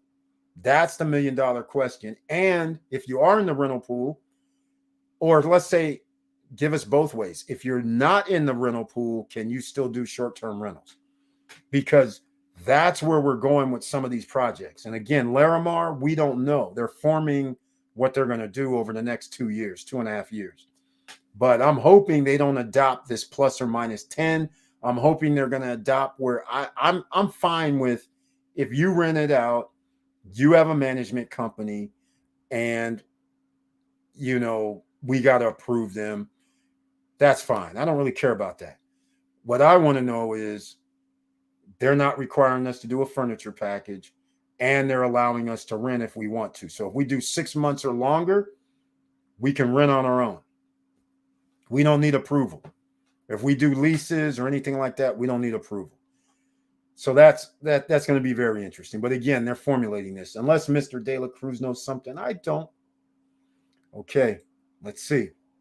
What do you guys think? I'm on the fence. That's where he's thinking, okay, well, I gave you some of mine. My thoughts, because it does, I'm never the one that thinks about the size. Because again, you have to understand, I've always been in the short-term rental space because I've always done timeshare condo rentals. And so if you do timeshare condo rentals like Margaritaville, I don't know how many units are there. We don't care because people are going to check in one location, and whether there's 50 units or 300 units. In fact, I'm going to show you something right now. Speaking of that, I'm going to go do this. There's a place, Orange Lake, Orlando. How many units? We'll go look this up right now. I'll tell you right now. Look, this has 2,478 rooms. Just to give you an idea, studios to 4-bedroom villas. Guess what happens? People checks in at the front desk, and then they say you're staying in the West Village, the East Village, the North Village, and I guess the South Village. Anyhow, you stay at this village. They have a little tram. They have golf carts. But you check in at one location, and you can take the tram, or you take your car and drive in there, right? Or you take the little golf cart. And somebody there, the concierge, gets in the golf cart, says, come on, man, let's go. We're taking you to your unit. But they check in one location. Pretty simple, right? Let me see. Did I put this on the screen so you guys can see it? So here's the other thing. I'm going to go look at what's Diamond? Diamond Resorts, Orlando. What's that one called? Mystic Dunes. That's it. Mystic Dunes. How many units? Let's go see. How many rooms? Let's see what they have. You see, it's not that hard. They got 1,986 at theirs. Trying to think of another place that might have a lot of units. Westgate, Town Center. How many units? Because that's pretty big. I wonder, well, maybe they'll include their other ones. Let's see. No talk about how many units. How many units? 14. This has 14 heated pools, 14 hot tubs. Nice. That doesn't tell me how many units you have, though. How many units? How many rooms? Okay. Let's do it that way then. How many rooms? So I can't get up. So the most we have is at Orange Lake has 2,400, almost 2,500 units just at one location. So you can understand what's going to happen. So let me explain to you, Mr. De La Cruz, how I see this. So here's what's going to happen. It's very ingenious how they have designed Larimar. Remember, Larimar has Horizon, 2 buildings. If you're staying at the Horizon, I guarantee you're going to be checking in at the Horizon. Prime Towers. What are they going to have? I don't know. Isn't it like 10 or 12 buildings? I'll be willing to bet you're going to check in at Prime Towers. And then Paradise Towers, for instance. Paradise Towers has, that's number 8. Paradise Towers. I'll be willing to bet you anybody staying at Paradise Towers is checking in at Paradise Towers. That's what's going to happen.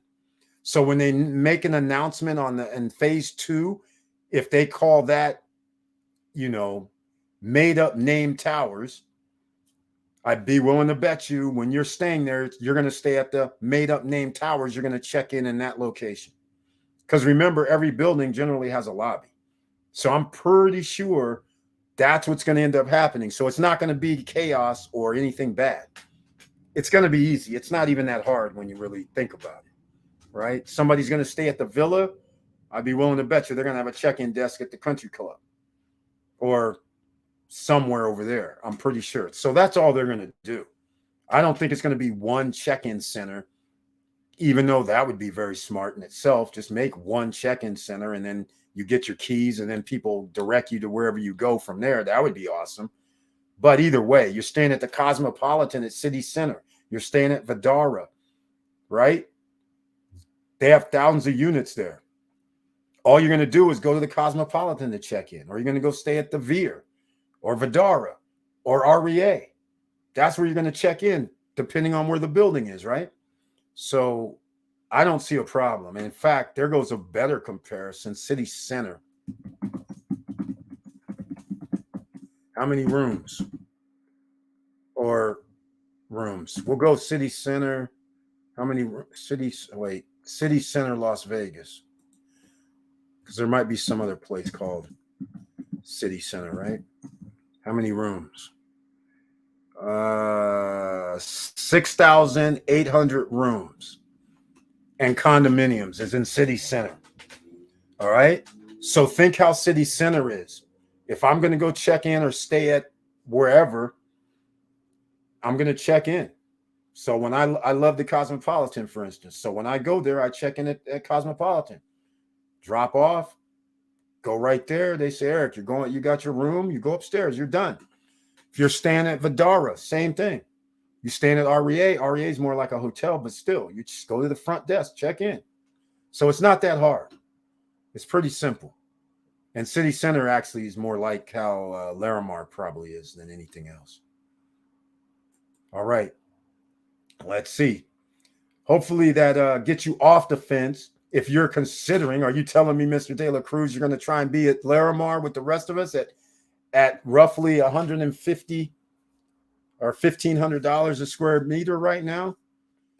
Because it's about to be at around 2,000 a square meter after they finish up this first phase, because there's no more 2 bedrooms that I know of in Tower 1, 2, 3, or 4.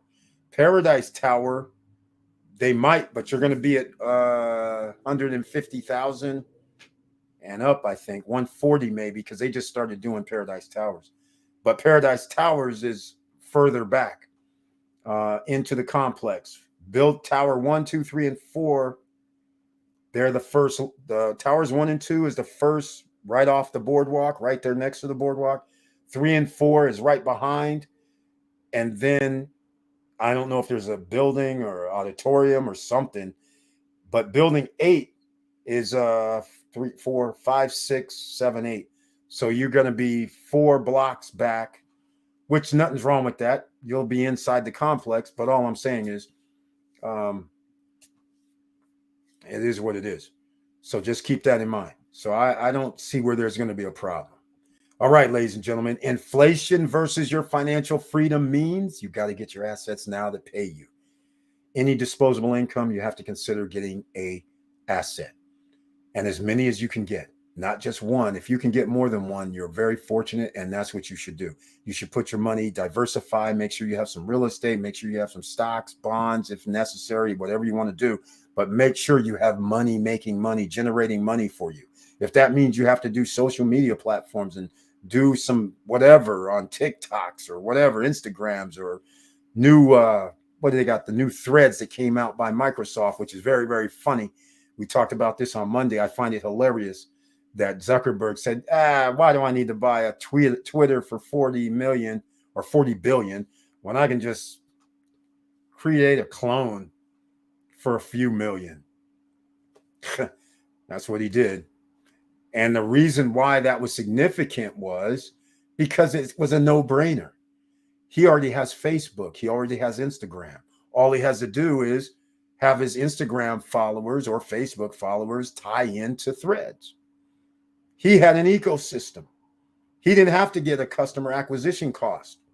So therefore, he doesn't have to sit there and go, well, you know what? I need to charge $8 a person for a blue check. He doesn't have to monetize.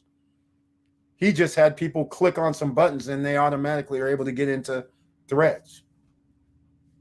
Done. The funny part is Elon could have done the same thing because he has the Tesla network, right? All his customers from Tesla, all those customers on waiting list, all the fanboys and girls. As soon as he said, hey, I have my own platform, they would have all come running. He didn't have to spend $44 billion. Just kind of crazy when you think about it. So that is what we're dealing with here. Everybody has their own way of doing business, and there's a stark difference between the two. And Zuckerberg didn't have to be CEO either. That's all I'm saying. He's still off, probably, barring Hawaiians from crossing his all his acres he bought on the island of, I think it was Kauai or something. Disgusting. So you have thousands of years of tradition, and he gets it where, being a billionaire, he gets rezoning, he gets these guys to sell him all this acreage, and then people can't pass on the acre. What I mean is an easement. They can't walk through where they used to walk through, open land forever, their native land, bought up all this stuff, put fences around. And of course, everybody's like, wait, this is what's going on. How did he get this property? And of course, it's a big FU to the, Hawaiian people. And some people would say, well, that's capitalism. And I say, well, it's a capitalism, yes, but karma, that's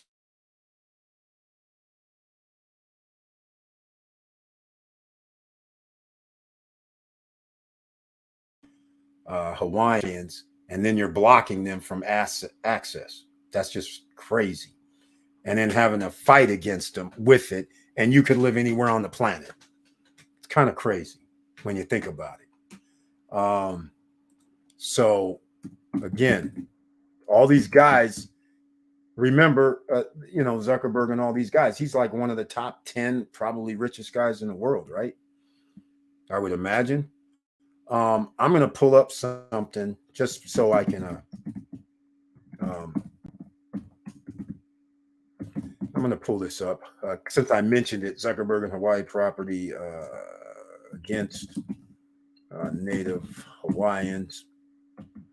Yeah, let's go look this up. Make sure which island it was. Yeah, this guy buys 700 acres. 700 acres on the island of Kauai 2 years ago for $100 million. Mark Zuckerberg sues Hawaiians to force property sale. That's what I'm talking about. And then he adds 110 acres, but that's his 700 inclusive. So that's what's going on. And then, of course, people are upset who own property close to his massive 100 million estate. And this is what's going to be a problem. And he puts up walls. And people are like, what the hell's going on over here? So all I'm saying is check that out. It's very, very interesting. This is what these guys are doing with their money, right? It's crazy when you think about it.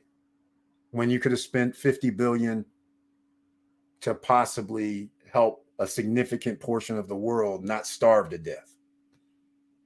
Just crazy. All right, let's see. He says, I was referring to something. I was referring to the size of Larimar, not because of the check-in procedure, but to the idea that everyone with the same type of apartment will have increased competition and all having the same rate. Mr. De La Cruz, well, therein lies the problem. I mean, it's not a problem. Guess what? Everybody doesn't have the same unit. So, for instance, Horizon, the 2-bedroom units are 1,109 square feet. The 2 bedrooms in Prime is only 790 square feet. In Tower 8 in Prime Towers, the 2-bedroom units are 689 or 709 square feet. So there's a fluctuation in square footage. The penthouse units at Horizon are 1,880 square feet. The penthouse units at the top, the tower 1 through 4, theirs are 1,934 square feet. So not everybody has the same thing. The Horizon View, they're going to have fitness center and it looks like Xfinity Pool in Horizon 2. Prime Towers, no fitness center, no Xfinity Pool. And Horizon, not only are they going to have an Xfinity Pool, elevated Xfinity Pool, they're going to have pools, kid pools, and all that stuff downstairs. And they're going to have one of the man-made beaches out front of Horizon Views. Prime Towers will not have any man-made beach in front of their towers. They also won't have a fitness center, nor will they have an Xfinity Pool in their towers. So there's differences. And no swim up bar at Horizon, swim up on the bottom floors. Horizon has swim up on all bottom floors. Prime Towers, no swim ups. So when they open up the next phase, those buildings are going to be different as well. So that's their whole program. So they're not all going to be the same, and all sizes aren't going to be the same. So there's going to be a variation. So it's going to be almost like a community. It's called Larimar, but just like what's happening in Vista Cana, where people have different buildings, different looks and all that, that's what's going to happen depending on which project you're in. So same thing's going to happen at the Larimar. Now, again, we can't, I don't want to speculate on competition. That's why I'm saying, just like all of us, if we're talking about Vista Cana, we're talking about Cana Rock, we're talking about the Primaveros, because again, Primavera 3, 4, and Luxury are all in the same area. They all have generally the same villas, right? I mean, so in Primavera. So we don't know the percentage of actual rentals that's going to be available. That number is unknown. Unless you have some numbers from some project, but there is no project that I know of that has 10,000 units or anything of right now on the island, because that would actually be something we could look at, because that would tell us what to expect. If you found a project that had 10,000 or 20,000 units in it, then we could start speculating, because then we would actually have some verifiable numbers. We would say, okay, X amount rents, X amount lives there, X amount does long-term rentals, meaning a year or longer, X amount does 6 months rentals. So then we would be able to say, okay, if we know that number, then we can guess for everybody else. But we're not going to know that number until there's mega projects somewhere. There might be a mega project like in Santo Domingo, maybe, which I don't know. But if there is one on the island, then that's what we could go by, because we'd be able to get the numbers, I'm pretty sure, from the HOA, or somebody would be able to, a realtor or somebody would be able to get the information if we did find a 10 to 20,000 place. And in Punta Cana, let's face it, we're going to find out first. Vista Cana next year, we're going to find out, because I bet you they're going to have 5,000 to 10,000 units available at the end of next year, or maybe even before. It's going to be interesting. I'm going to drop a drive-through video on Vista Cana tomorrow, ladies and gentlemen, and hopefully the guy let me use it. But it's a 19-minute drive-through. They have townhomes and villas in sections and names I've never even heard of. They're already built. Well, the outside of them are built. I don't know what the inside looks like, but there is a ton of townhomes and villas inside Vista Cana that are built right now. I was in shock. I was like, where's this at? They even have new pavement that they put in there and everything. It's pretty awesome. Mr. De La Cruz can probably go check it out. We will see. All right. I was thinking that getting into one of their penthouses might be better, because it puts me on a completely different market with less competition. It's only 6 penthouses per prime buildings. Mr. De La Cruz is very smart. If George's Charles is here, me and him were actually talking about that same exact thing 3 or 4 days ago. The best move is a $350,000 penthouse at prime. That is the best move. Why? Because they're less than $2,000 a square meter. That's the perfect price point. That makes them especially and here's the thing though. Soon as they go up to 2.5%, which they did, 360,000 for another one of their units now. Okay? So ladies and gentlemen, it's not 380, and yes, they are at 2,000 square meters for a penthouse unit, because if you're up front in one of the front ones, those are 380,000. That means they're at 2,000 a square foot. These things, he's already said, at when they go up in price, they're going to be 4,000 a square foot. When they do phase 2, he said, don't be surprised if we get up to 4,000 a square foot for particular units. And I can't remember which units he was talking about, but we're going to be at 2,000 a square foot sometime at the end of this year. Because remember, 2.5% increase in price at Larimar is going to be the next one. What? July, August, September, October. The first week in October, the prices are going up 2.5% more, which now means we're going to be paying, well, anybody that buys anything at that point, you will be paying 2,000 a square meter, which is undervalue if you go with other projects in Punta Cana area. The stuff at Cap Cana is 3,400, 3,500, 3,800. Larimar's no Cap Cana yet. But if they achieve what they're trying to do, it will be pretty close. So, and by the time 2 years rolls around, Cap Cana is going to be at 5,000 a square meter. I don't suspect Larimar will be at 5,000 a square meter for like 2027, maybe 2026. I'd be shocked if they got there before that. But to get to 4,000 in about 2 years, they will be there at 2025 for sure. He said so. So this is why he brings up something that's great. Mr. De La Cruz has made spot on purchases, by the way. He's purchased in strategic locations. And I agree with him 120%. The Prime Tower penthouse units are the best deal right now.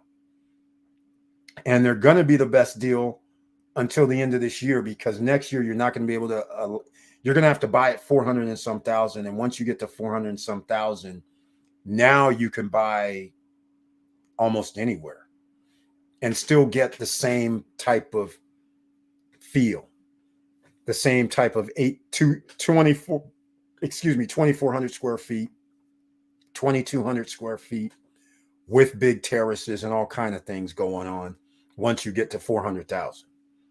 All right. So let's call it what it is. At Atlantida, you can spend 480 or 450,000 and you can have a 3-bedroom for 2,400 square feet.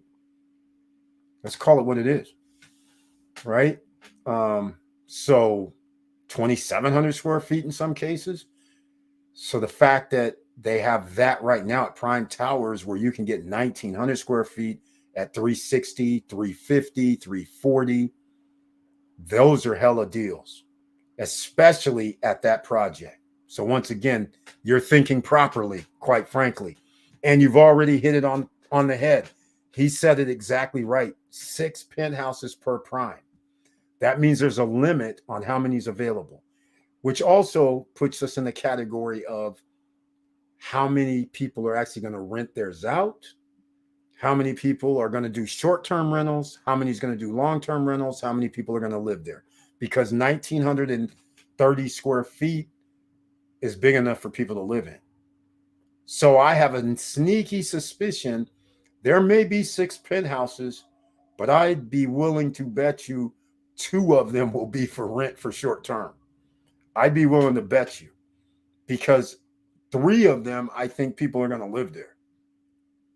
That's what I'm thinking. I don't think all 6 in each tower is going to be available for rent. I don't. And even if they were, so what? Because again, each penthouse in the Prime Towers are going to be different. Towers 1, 2, 3, and 4, those are generally the same. The other towers they're going to build, the room configurations and the room sizes and everything's going to be a little different. Plus, here's what ultimately is going to happen. Also, the reason why it makes sense now is because we're talking about $2,000 per square meter. When they're up at $3,000 per square meter, Now people are going to have to spend nearly 600 grand. All right. Just to equal if you get a 1900 square foot penthouse unit, that's what's going to happen. So that changes the landscape. So either they're going to have to make smaller penthouse units, unlikely, or larger penthouse units, which is likely, to attract people to get them, but they're going to cost more money. So again, that changes the landscape. So don't worry about it, Mr. De La Cruz. The point is, you get in now, just like you got in at the beach. You get in now before it's too late. Because you know what's going to happen. You know what's going to happen with the penthouse unit. You've already had it happen at the beach. Nobody said that the beach was going to be like, oh yeah, a penthouse unit. If you get a 4-bedroom penthouse unit, it's going to be worth $600,000-$700,000. Nobody saw that coming. Nobody. Somebody would have said, yeah, okay, you bought it for $300,000, $350,000, $325,000. Yeah, it'll be worth $450,000 or whatever, $500,000. But what if somebody tells you, oh, the project is selling a penthouse unit for $700,000? You're like, excuse me? That's 2,400 square feet? 2,400 square feet, that's almost 3,000 a square meter. That'd be 750,000 if it was 3,000 a square foot, right? Square meter. So see, they're in that 2,800, I think that's probably 2,800 to 3,000. And again, ladies and gentlemen, you don't think that Larimar is not going to be in the 3,000 square meter or 2,800 square meter next year this time? You're going to be sadly mistaken, because they will be. Because remember, they're going to go up another 5. Well, from this price point, it's this time next year, it's another 10%. So they're going to be into the 410, 420,000 range. And we still haven't even built them yet. So now's the time to get a penthouse unit. I have to agree with you 110%. All right, let's see what happens. Jaway J will be in Punta Cana last week of July. I will go see if model for Larimar is ready. It's not going to be ready, Jaway J.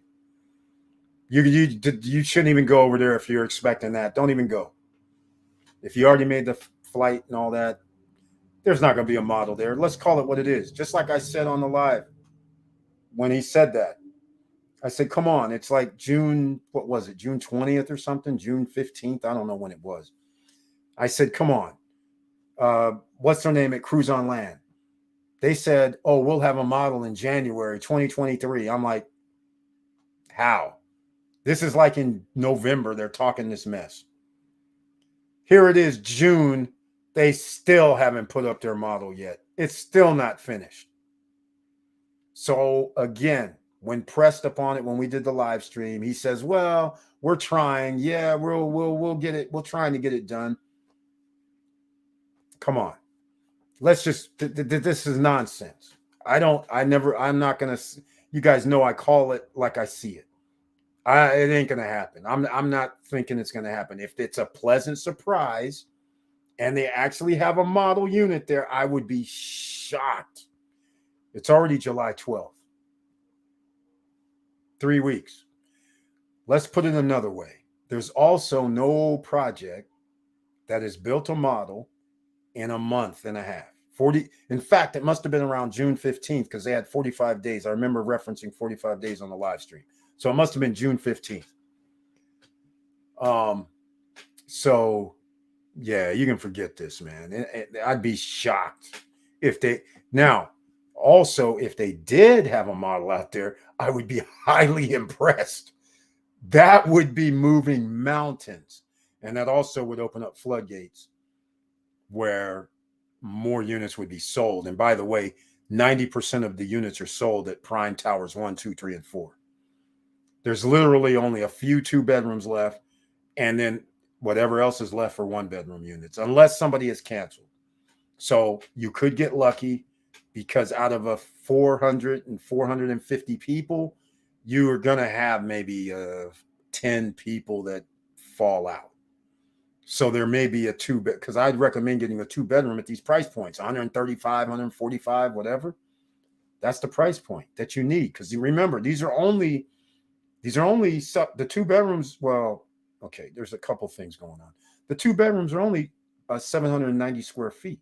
I mean, 792 square feet. So when you get up to 160, that's 2,000 a square meter. All right. So, and they're going to be there after they add the next 2.5, I believe. Or you can go with that 1,100 square foot unit that you combine 2 1 bedrooms, and that's 188. It's not 220. So it's still under 2,000 a square meter, which makes it good, or 2,000 or 200 a square foot. It's still under that. So that's beautiful. So Jaway J, I'll send you pics from there. Thanks, man. Yeah, here's the funniest thing, right? Because we pressed Danny on it when we said, hey, man, can you see? He says, yeah, you see in the picture behind me, you can see the water when you're standing on the. I'm like, nah, the drone footage kind of looks like you can see something. But then when you're standing there walking, from some videos, even on the channel I put, some people are walking, you can see the haze. I don't know if it's because of the camera, but I'm not convinced you can actually see the water from just standing on the ridge. I'm not convinced because it's not clear. Maybe because the camera's coming off the clouds or whatever, but it's not clear. But he said you can see a sliver. If you can see a sliver, then Larimar's golden. Even if you couldn't see a sliver, because we know they have tiers on the beach club. So we know we're going to be 15 to 20 feet higher because you're going to be on the second tier. You know your building's going to be on another tier. So you're going to be up another 15 feet, 20 feet higher. And then if you're on the 10th floor, you're literally like another 100 feet higher than being on the lowest part of the ridge. So, or more actually. So it's kind of like, I don't really care about the ridge so much or being on that boardwalk, but it would be nice if you can see the water from the boardwalk. That would be special. But being up 12 feet, 14 feet, because you're on the second tier of that boardwalk out front, that you should be able to see the water. And then if you're in your tower unit, as long as you're above the 7th floor and up on prime towers, if you're on Horizon, you could be on the 2nd floor and see out. So those are the valuable items right there. And by the way, if you're going to get a penthouse, get one that can actually see the boardwalk partial. That's units 3 and 6, which by the way are the cheaper units. That's all I'm going to say. The most expensive ones are up front. Somebody did cancel in one of the towers. The one up front that's 360 or 380, somebody canceled. Yeah, there was one available that just showed up. So just saying. So you got a shot. You got a shot. Jaway J, once again, I appreciate it. All right, ladies and gentlemen, make sure you smash that like button. Inflation versus your financial freedom. Now, what I'm going to do is I'm going to play a little SSN Lifestyle because this is about to come off the mat. We got to start doing SSN Lifestyle again.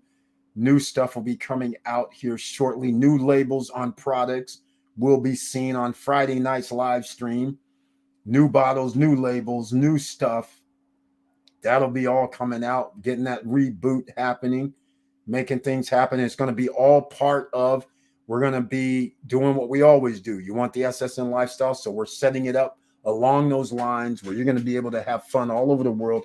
And you guys already know what's going to be the home location. You know it's going to be Punta Cana, Dominican Republic. And ultimately, I'm trying, depending on what happens at Larimar, I'm just going to tell you guys straight up, headquarters is going to be Punta Cana, Dominican Republic. Eventually, SSN Lifestyle will have, more than likely, if everything goes well with the leasing office and all that they're going to do at Larimar, will have their office at Larimar on the boardwalk, of course, right? That's where it would be located, and that's where the office and retail office environment is going to be at.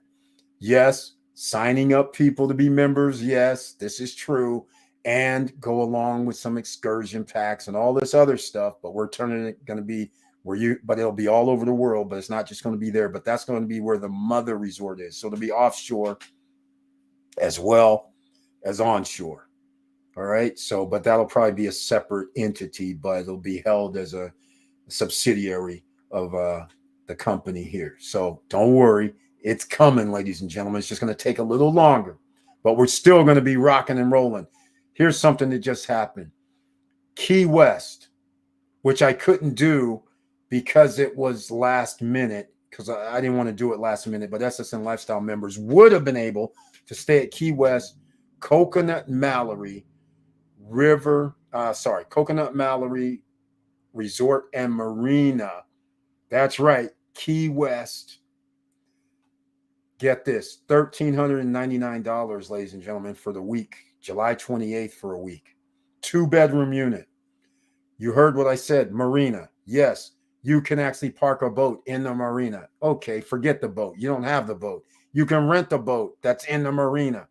You're on the Caribbean Ocean. All right? Gulf, Caribbean, whichever you want to call it, you're there. In Key West. Your 2-bedroom, 2-bath, 1,400 square foot joint. $1,399 for the week in the middle of summer.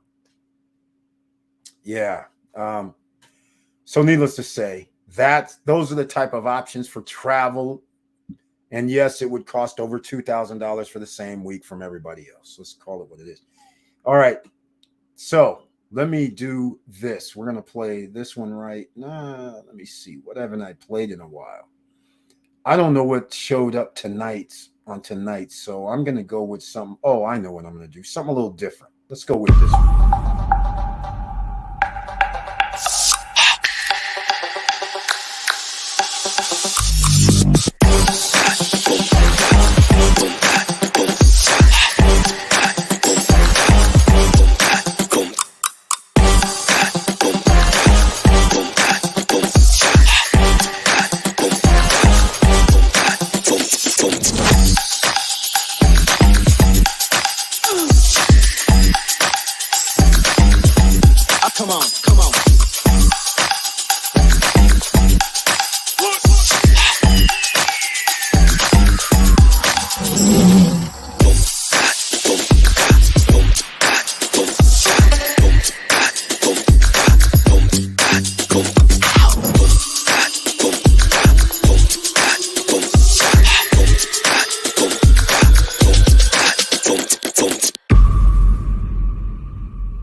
Ladies and gentlemen. Okay, Victor Morrell is going to go traveling after he retires later this year. Well, Victor Morrell, in 2024, ladies and gentlemen, I will be probably going around once again. It's been 5 years of having fun on the internet here with you guys. And you guys know I've been around anyhow, but after the COVID scenario has happened, I've been pretty much grounded. And of course, because we've had family matters, which my mother passed away, as you all know, I've been pretty much grounded with potential legal situations, which, again, if you have a will, I highly suggest you change that. Make sure you have a trust. So then this way you designate everything that goes directly to people. A will just allows other people to negotiate or make things up, do whatever they want to do. And depending on the laws of the state, somebody will try to do it, especially when there's more than one person involved, and especially when somebody thinks they deserve something more than what a will says. So now you have contest situations. That's the problem with the will. Get yourself out of the will.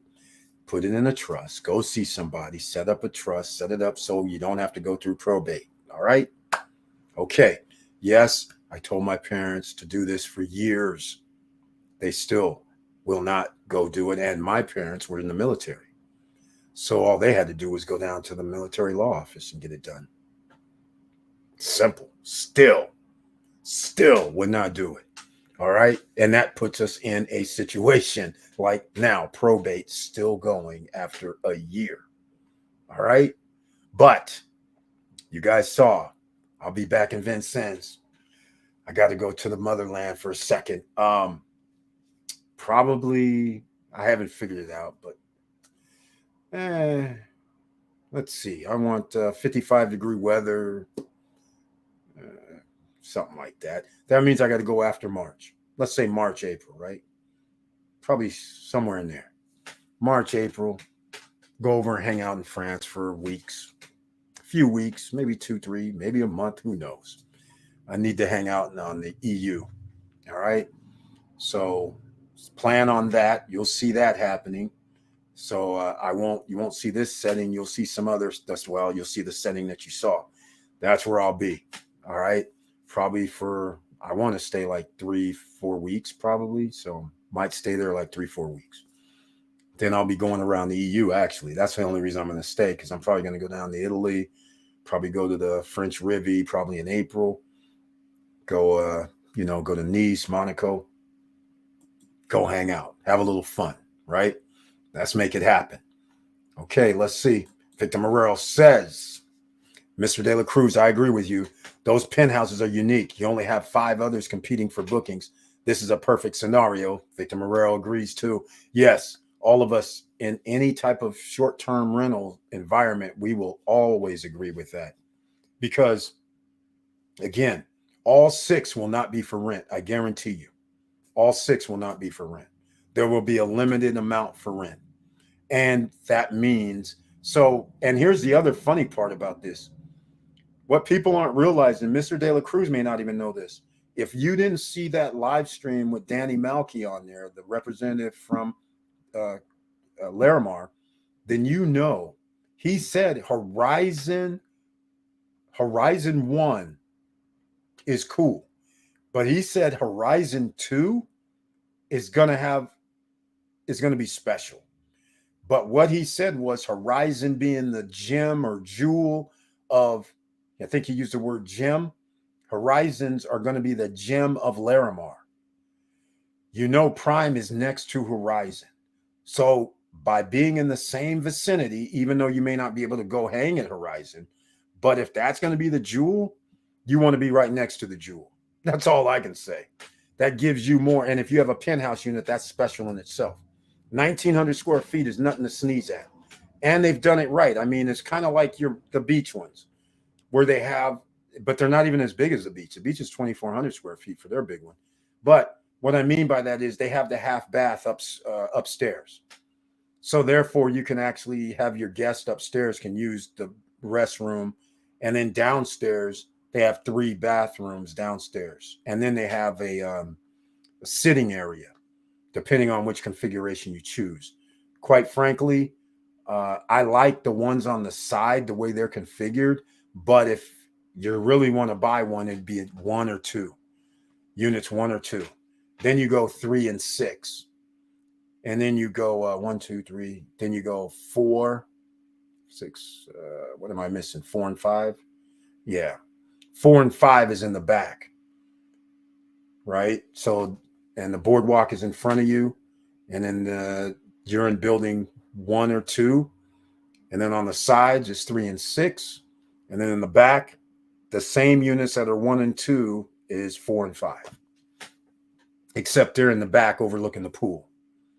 That's how the configuration is. Now, if you're in towers 3 or 4 and you have unit 1 and 2, then you get to see partial view to the boardwalk out front, and you should be able to see water on the horizon. Pretty sweet, right? So those are the ones you want. 1, 2, 3, and 6. But 3 and 6 are the cheaper ones. They're on the side. Just keep that in mind. And I learned something new the other day. Eric, you should video from overseas. In fact, you should do a live from there. That will be so cool. Victor Morel, I am going to do a live from there. That is what I'm going to be doing when I'm over there. I'm going to be hanging out. I'm going to be still doing the live streams here, but walking around. I'll probably do some video recordings, or I might even run a live late night by the Champs-Élysées. I might be there. Not that I love it all that much. I mean, but I might as well be in some of those tourist areas, right? I'll take the metro. Metro is always cool, easy to get up to from Vincennes, no problem. Just direct, be up there in 15 minutes, 10 minutes, I think, 10, 15 minutes. But no, I like hanging in my neighborhood. Like that restaurant that you see, that's my spot. Well, both of those restaurants are my spot. That's where people that cool people hang out, right? So and everything is man, the neighborhood is cool. You guys, I'll be doing some stuff. I should be there for a while. All right. Because I haven't been over there in so many years. Since I've been doing this 5 years, I haven't even been over to the house. So we're gonna go hang out, chill out, and no rentals happening. So we'll just be chilling, man, as long as I want. The only thing is, I wish I can get one way, because then I wouldn't be coming back. I'll just be hanging out. We'll see. But the plan is, what is this? So 9 months, 8 months. I'm not going in January. I'm not going in February. I'm not going. I really don't want to go in March either, but March is okay. March, April. The best time to go over there is now. June, July, August generally. But that's when all the tourists are really there, right? So we will see. But yes, Victor Marrero, there will be some live streams going down. And I'm probably going to go over to Nice and Monaco as well. Got to go to the Riviera for a minute.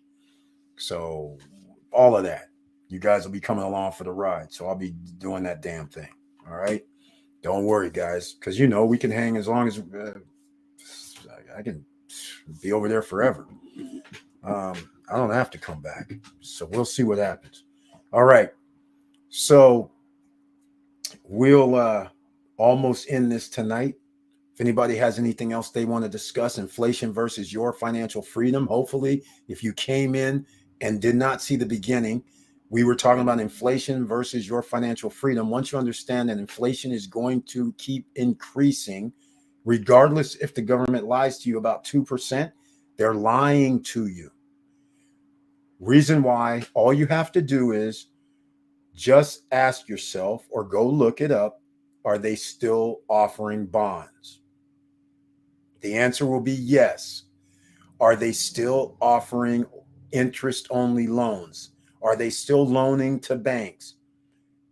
Repo markets overnight? The answer is going to be yes. Do they still have in place that the banks can take all the money and go use it however they feel? The answer is yes. When the interest rates come down, things are going to be off the charts because it will be cheap to borrow money for everybody, not just the top 10%ers, everybody, if they get the interest rates back down to 2.5, 3%. So would you rather have 20 million, 30 million people who have access to cheap loans? Or would you rather have 150 to 200 million people access to cheap money? When you have 200 million, 150 to 200 million access to cheap money, that means the whole world is open. And generally, American citizens are going to buy. And you do know, when you buy something from China, it's not necessarily from a Chinese company. You do know American companies are over in China, right? Just like they're in Mexico, just like they're in Vietnam, just like they're in Thailand. You do know who Apple is, right? You do know who Nike is, right? Just because they're made in China doesn't mean that it's not American funds.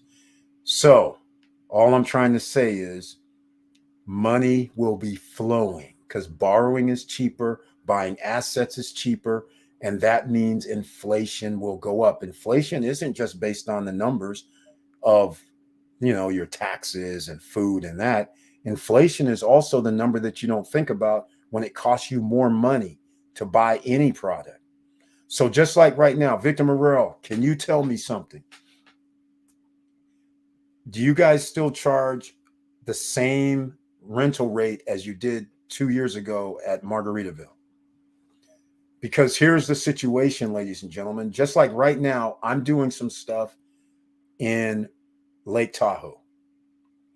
2-bedroom in Lake Tahoe used to be in 2020, 2021, used to be $379 per night. This is crazy because 2 years, year and a half later, I can charge $599 per night this summer. So when you start doing the numbers, $379 to $599 is $229. 50% is $180. 380 plus 180, $560. All right. So you have to start thinking, yes, people are spending 65, 70% more in only a year and a half. This is where this goes. And if interest rates really truly do come down, people are going to be paying. And oh, by the way, if people book directly with the Ridge, they're paying $649 a night plus $25 resort fees plus tax. So they're going to spend $700 a night. So my $599 a night's a bargain. Did my maintenance fees go up 70%? Hell no. But I'm getting 70% more, and my maintenance fees went up like 10%. That's why you want to have assets, because you get to stay on pace or even charge more than inflation. There you go, ladies and gentlemen. How about that for inflation versus your economic and financial freedom? All right. Here we go. Victor Morel. Yes, Monte Carlo is beautiful. We spent some time last year at the casino. Our wallets weren't designed for all the stress. Victor Morel. He's over there like, hey, give me those 2 drinks, please. And then he's like, oh, wait, we got 4 drinks. And he's leaving and he gets his bill and he's looking at it like, does this say $120? I only got 4 drinks. What is this?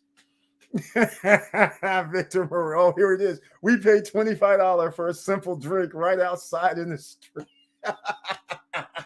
I know, Victor Morel. That's why they call it the French Riviera. Monte Carlo, UBI. They have a universal basic income, free health care for all residents. Oh, yeah, they're off the charts over there, man. Nice is next door. But yeah, that's no shocker, Victor Morel. Victor Morel is like, yeah, give me them 4 drinks. And they're like, yeah, sir, here's your bill, $120. He's right. He's right. Some people be like, what is he talking about? The drinks around here are $10, $15. Yeah, well, like I said, drinks being $25, $30 per drink is kind of wild, right? That's what they are over there. That's what they are. He's right.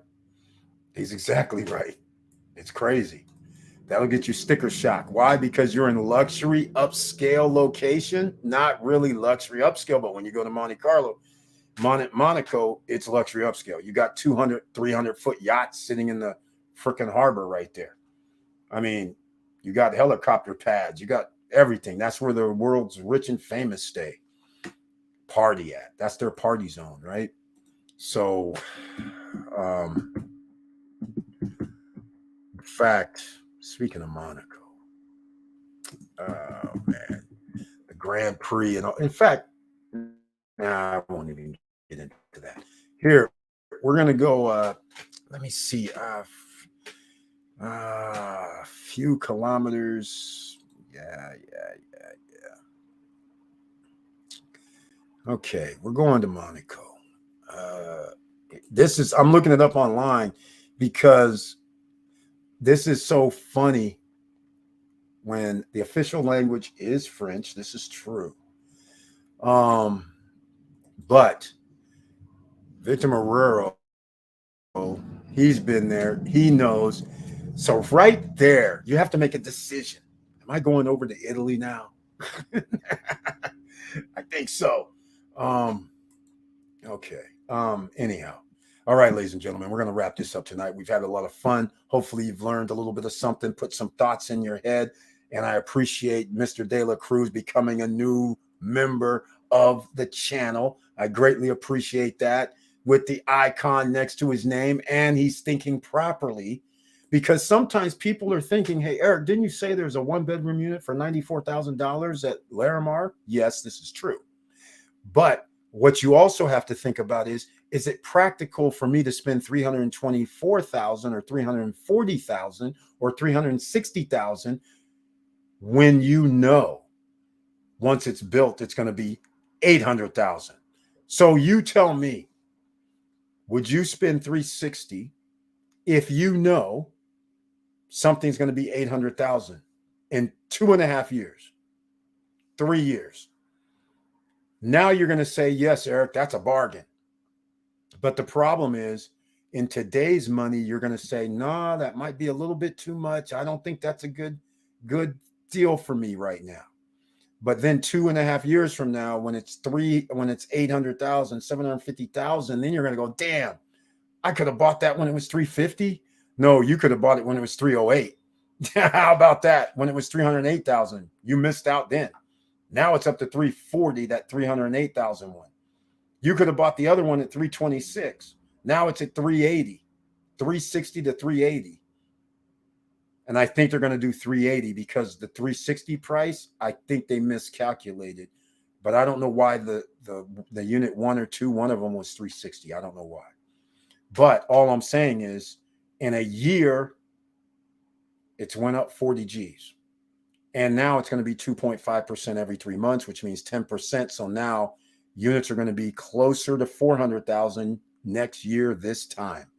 And the year after that, 450, 500. And then the year after that, sky's the limit. But it's a penthouse unit, so you know what it's going to be. All right.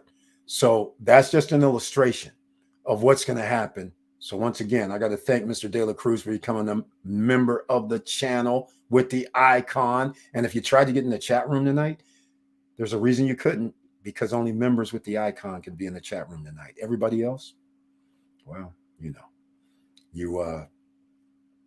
you couldn't get in. Friday night, please join us, 9-10 p.m. Eastern Standard Time. I don't know what the subject matter is going to be, but it's going to be about making money, trying to get out of this rat race, trying to make sure that you're going to be safe and secure when the next bull run happens, and you want to be in on that bull run. That means the stocks. That means the real estate. But don't worry yet. Real estate, for whatever reason, has not dropped significantly like it should have. So you don't really have a choice at this point. You can't really buy at these prices and then pay 8% mortgage. So what's your alternative?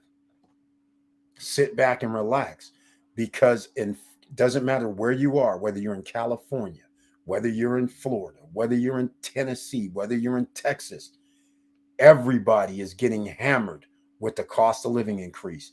Texans, they're paying more for their property taxes now. They're even more than Cali. They're up to 2% in some jurisdictions, some counties. That's more than Cali. $350,000 house, $7,000, $7,000 to $7,500 a year property tax now. That's in Texas. So I'm just saying, that's starting to get kind of wiggy, ladies and gentlemen. All right. So if you don't have state taxes, where else are they going to have to apply the taxes? That's inflation, ladies and gentlemen. Something that should be $3,000 is now $7,000 or over $7,000. That's going to be a problem. Mr. Financial, I believe, was the one that mentioned that they dropped an insurance company, or was that George's Charles? They dropped in another insurance company in Florida. I think it was George's Charles. So then that means insurance rates are going up. Do you really think they're only going to go up 4% or 5%? Hell no. And if you think this is the end, it's only the beginning. We're going to go through another cycle, high heat. We're going to go through another, since there's high heat, you know the water is going to be very warm. So expect some storms. There was already flooding in the Northeast. Insurance pays for that, ladies and gentlemen. Or will they? And Pacific Palisades, got to give it up to the GIV, German in Venice. He was out at Pacific Palisades. 10 homes slid down in Pacific Palisades. These homes are like $1.52, $2.5 million. This is crazy. For 10 years, the HOA, the homeowners, the people that lived there was saying, hey, we have erosion going on. We need you guys to do this. They sat on their hands. Lawsuit city's about to happen. They did not deal with that situation. And that erosion happened because it's on the side of a mountain, which that's, if you live in SoCal, you want to live on the side of a mountain, that is not a good thing to do. Just saying. But nevertheless, there was an erosion situation. 10, 15 years, these people are saying, hey, we got to do something. And now 10 homes have to be abandoned. People can't even go in their house because they don't know if it's going to start moving down the hill while they're in it. What kind of situation is that? Think about it right now where you're sitting at and you have to run out your house because all of a sudden you feel this thing like moving. You go outside your house and now your roof collapses, comes in, and now the fire department comes and says, this is off limits, abandoned. You can't go in there. And now all of a sudden all your stuff is in there. Are you going to go in there and get your stuff while the stuff is sliding and coming and walls are caving in? I don't think so. But what kind of feeling would that be? And now you're going to have to deal with the insurance company who's probably going to slow roll you. You damn sure ain't going to be building another $2 million pad up there because the cost to build is going to be worth more than the house is valued at. So what's going to happen? It's probably going to be a situation where they're going to get a settlement and they're going to get something crazy like $800,000 to $1 million, knowing full well they can't get that again. And or their insurance company will say, F that, we're not going to do anything. So that's all I'm saying. It's very, very risky on what's going to happen.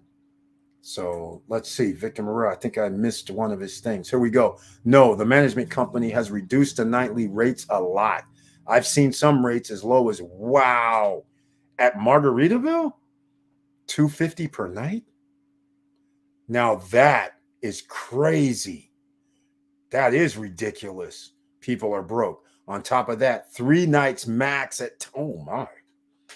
Wow. Wow. Oh, it's no longer, wow, 2 nights? Yeah, times have changed, Victor Morel. Like I said, everybody, remember I made the video about Airbnb bust about 2 weeks ago. It's not based on what I'm thinking, guessing. I'm in the game. And like I'm telling you, it is dire, 70% down. All right, 70% down for me. Across the board. I just talked about the nice stuff about the Ridge. I used to have 3-4 units rented during July 4th week or weekend. This year, 1. That's 25%. The golf tournament, which used to be the Michael Jordan golf tournament in 2 weeks, used to be people would go Wednesday through Sunday, 5 nights. Now look, 2 nights is what people's asking for. Only 1 rental thus far. And it's this, in fact, it's coming up. So it looks like another 25% from what's normally no issues whatsoever. And then even if I reduce the rates, which I've reduced the rates from $599, because I have multiple units. So 2 is still $599. 1 I did $499. The 1 bedroom, which was $399, is now $349. Still no takers. So this is what we're dealing with out here because 60% of Americans are living paycheck to paycheck. 73% of millennials are living paycheck to paycheck. When you start combining everything, the 60% that they're getting is actually higher than 60% because when it costs more money due to inflation, it's not so much people are living paycheck to paycheck. Now they're trying to save because they're like, wait a minute, we can't go spending all this thousands of dollars on this trips like we used to because we need to save those thousands because we don't know what's going to happen next. Remember, there's layoffs. Remember, companies are going to be going out of business. All of that comes into play. All right. So just think of that. All right. Professor Auntie Val, thank you so much for being here again. She says, good night, fam. Good night to you. Thank you so much for the 10% off for life for everybody that orders from SSN Nation. Again, go to Beachfront Java, ladies and gentlemen. Show some love to our entrepreneur in the house, Professor Auntie Val, and go over there and get your premium blend coffees. There's so many different blends. I'm sure you're going to love them. So go over there and show some love. Beachfront Java. In fact, I didn't click the link last time, but it's in the chat room right now. Remember, you don't get 10% off the first time, but if you ordered already in the month of June and before July 3rd and put in the SSN fam and use that link, you will get 10% off for yours for life. So remember that. So all those who reorder, you get 10% off for life. Now, if you order the first time, make sure you put in SSN fam, SSN Nation in a promo code or something in a message or whatever. Let them know. So then that way she can put you in the queue. So every time you order from that time on, you get 10% off. Free shipping in the lower United States. Also, K-Cups, merchandise, teas coming end of the year, and premium blends from at least 4 or 5 different premium blend locations, including Peru, Honduras, Africa, Indonesia. So that gives you 4 right there. And I'm pretty sure there's some other beans coming from another location, but beachfrontjava.com. Go over there, show some love. All right. Good night, Professor. We will see you later. And again, ladies and gentlemen, make sure you smash the like button. And if you like what we're talking about, please subscribe to the channel and click the all notification bell. Because once you understand the situation, that now gives you tools, or it allows you to use tools to set yourself up. Because if you know it's going to cost you an extra 20 to 30% in the next year, what should you be doing? You should be thinking of every time I spend my money, am I getting a return back? Start thinking along that mindset. So then that way we'll have you ready. All right. You'll be ready. We'll all be ready. That helps everybody. And think about buying some no credit check, no qualifying real estate. We were talking about Larimar. So what I'm going to do is, some people may not be familiar with Larimar. Let me see if I have any. Yes, I do have. I'm going to play a Larimar video for 2 minutes. Let's see. Let me see. I got the 3-minute video. We'll do the 2-minute. I'm not remembering what this is. They got some weird stuff in the back here now. All right, check this out, ladies and gentlemen. This is Larimar. This is what we're talking about. Okay.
and gentlemen, I have to apologize because that is actually not Larimar.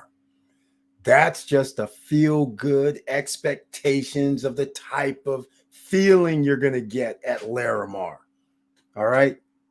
Because they're not by the beach. It's on a cliff. About 100 feet up is where it starts. 120, 110, depends on who you listen to. 100 meters is 110 feet high, is on a ridge. And it's not near the beach, but you should be able to see, hopefully, a sliver or even see the ocean from Larimar.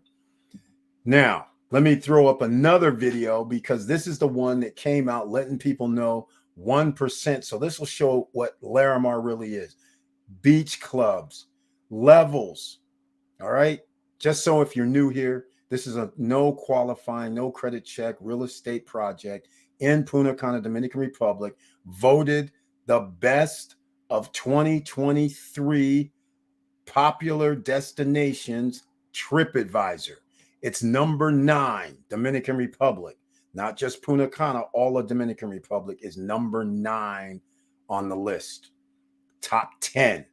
So Larimar project is something special. So hopefully this video will show you a little bit more of actual Larimar. But you got the feeling, luxury, upscale, middle to upscale. You get the feel. You get the vibes. Yes, there's going to be a casino. Yes, there's going to be a mall. Yes, there's going to be a golf course. But did you know there's going to be beach clubs, right? And part of the beach clubs are going to be open to the general public on one level. Owners can go to that lower level. Then there'll be a second tier where owners of Larimar, that's their beach club. Nobody else can get in on that level. And then the hotels have their own section. So that's pretty cool. And it's raised, it's different levels. I don't know if the hotels and the owners are going to be on the same level or not, but I do know the lower level is going to be beach clubs that people have to pay to get into.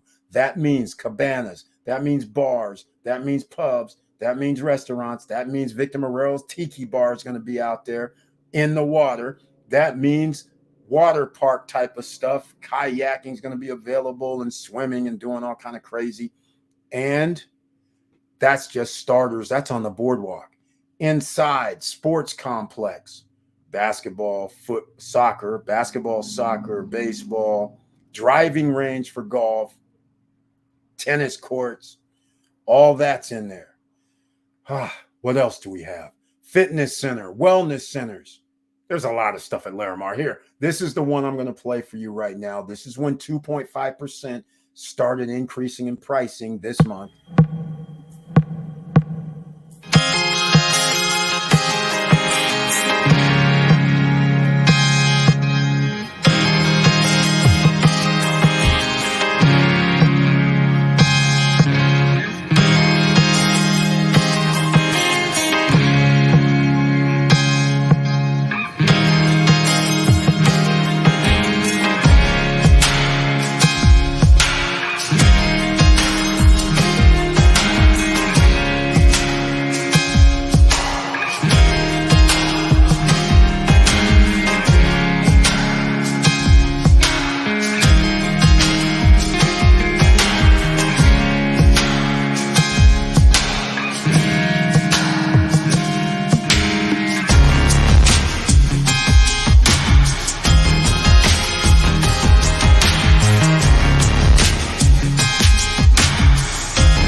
Right, ladies and gentlemen. Now that is more like it, right? Larimar City. That's what's happening there. That is the first phase that's going to be at the end of 2025 and the beginning of 2026. And instead of two Horizon buildings, there only will be one at that time. I don't think both are going to be done, but they did say, I think, one or two. I gotta have to rewatch the live stream when the developers strategic sales manager, I don't even know his title in reality, but he was on and he was explaining it. So I think Horizon 1 and 2 will be built. Prime Towers 1, 2, 3, 4, and Paradise Towers are going to be built.